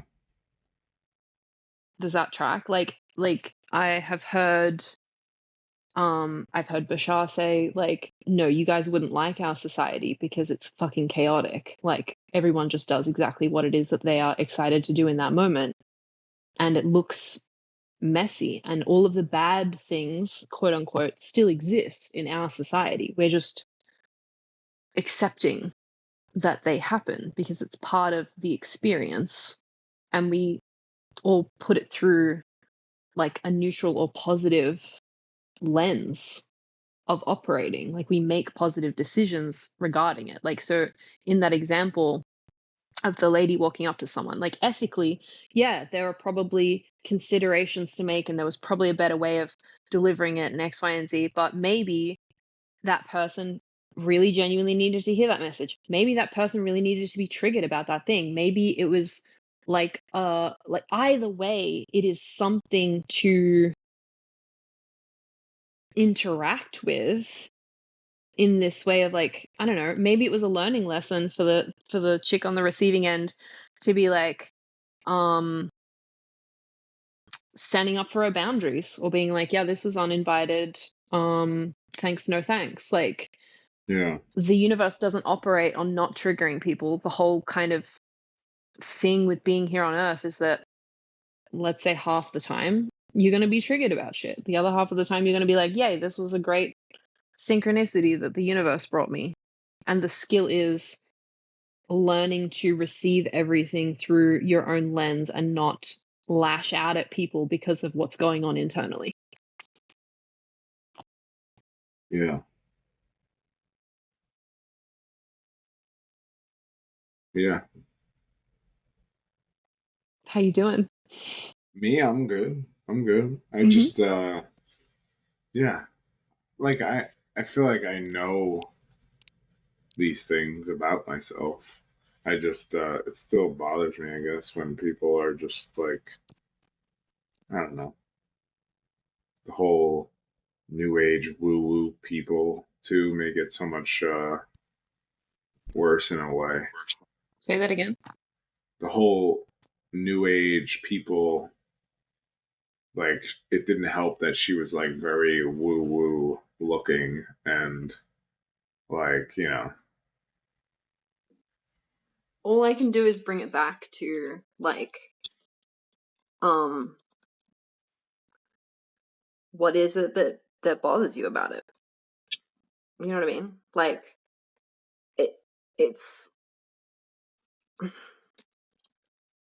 I don't know. I reached this point where I'm like, this world is here for everyone to have a fucking rainbow multitude of 1,000 different perspectives and interactions and things like that. There's experiences on this earth that are going to be completely irrelevant to me that are going to be very important to other people.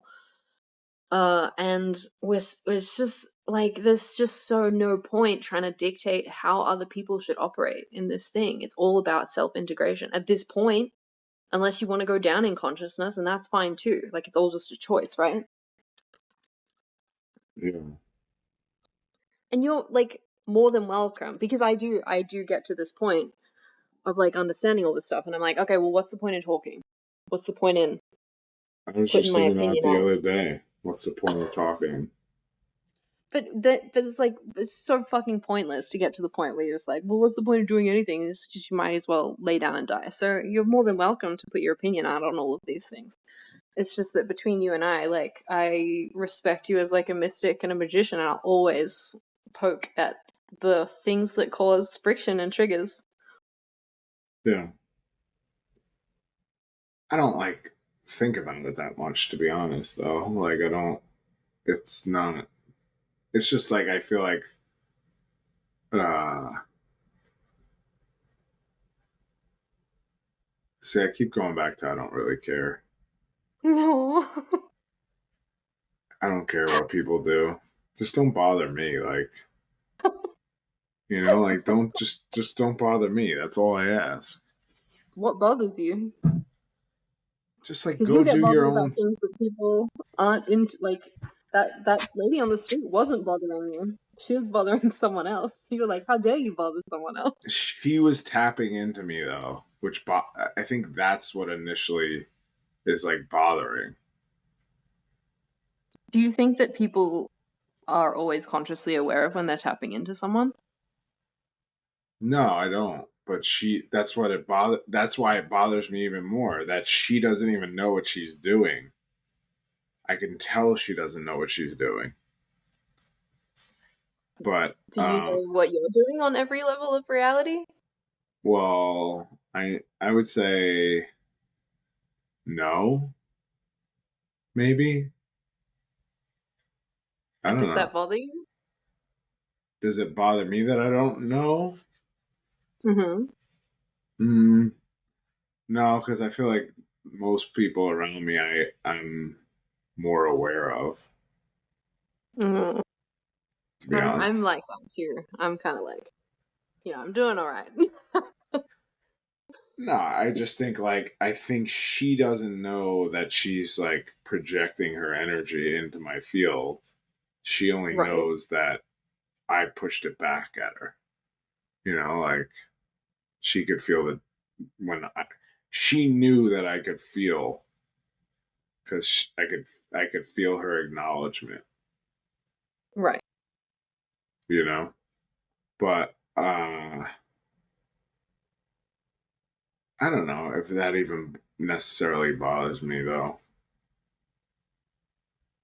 Well, what drew her to you as like I'm feeling like theoretically could be all bullshit, but I'm feeling like probably the reason why she was kind of drawn to your energy in the first place is because you observed her and then started judging. And that always registers as like a threat when someone's kind of like looking at us with judgy eyes. I'm not even looking at her. I didn't even look at her. Okay. You know, like I just felt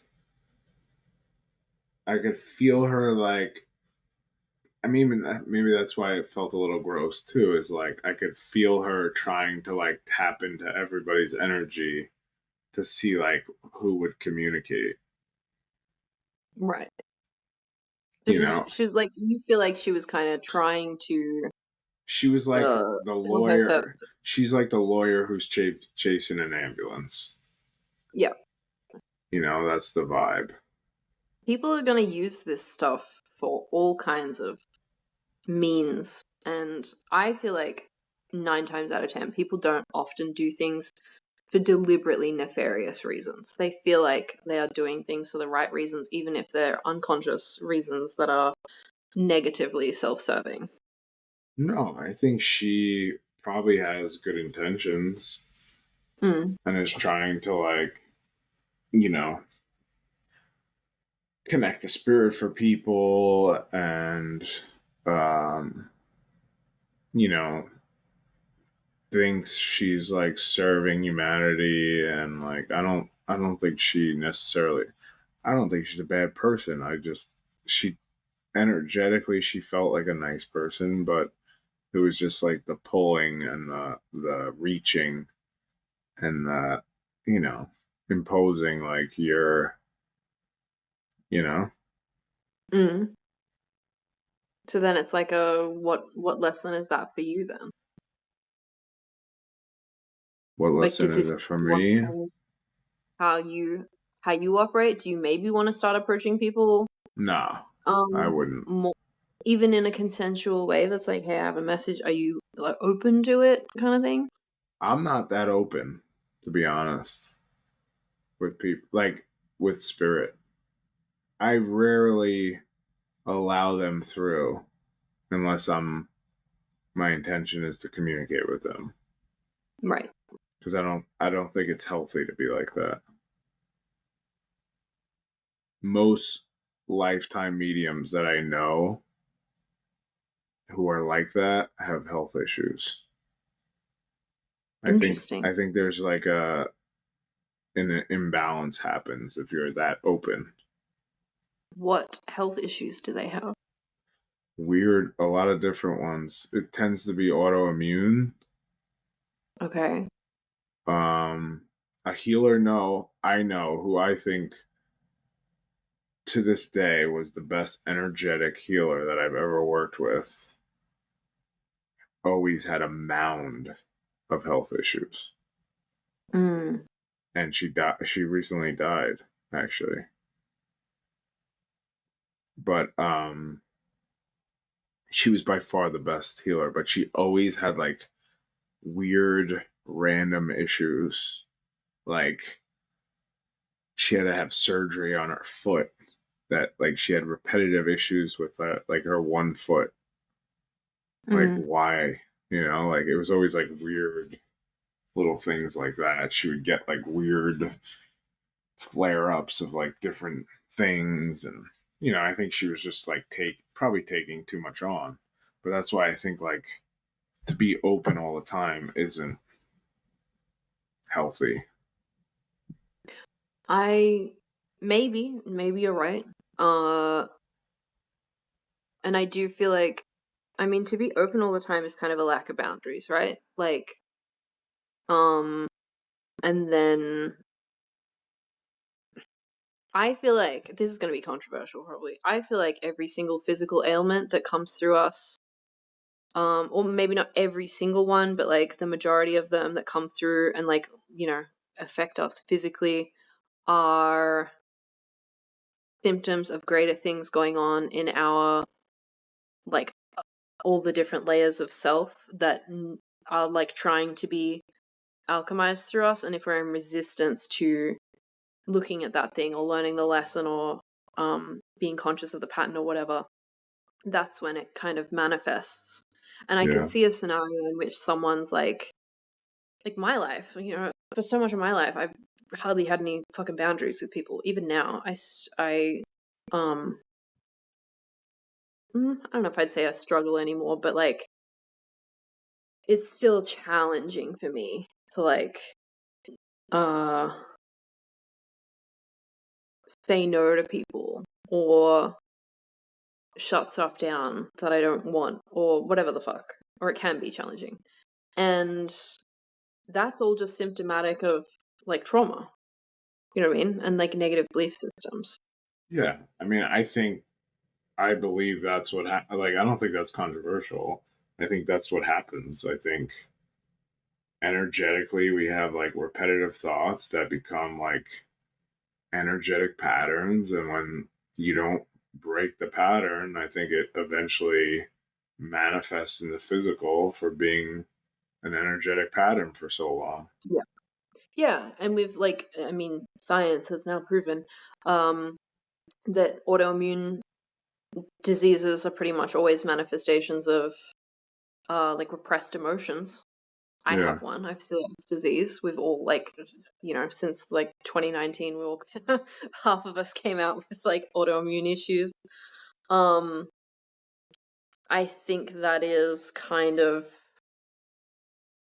like it's always symptomatic, right? So if someone's like stuck on open, which I probably am, um, they would probably get diseases and stuff. I don't think it's necessarily because they're open to spirit all the time, but it's probably because of the beliefs that are making them feel like they have to be, you know? Yeah. Yeah. I get that. Mm. I agree with that. I don't think it's necessarily like spirit killing people, you know? Like I think it's just like, like somebody who's probably a healer who's healing all the time is probably taking stuff on from people and not having the right boundaries or the right way of like kind of clearing yourself of taking it on, that they just keep them. And then if you like are doing this for a lifetime, you probably have repetitive energetic patterns that are built up on you, Yeah. you know? Yeah. Mm. My phone's gonna die. Any closing remarks? Um, I don't care.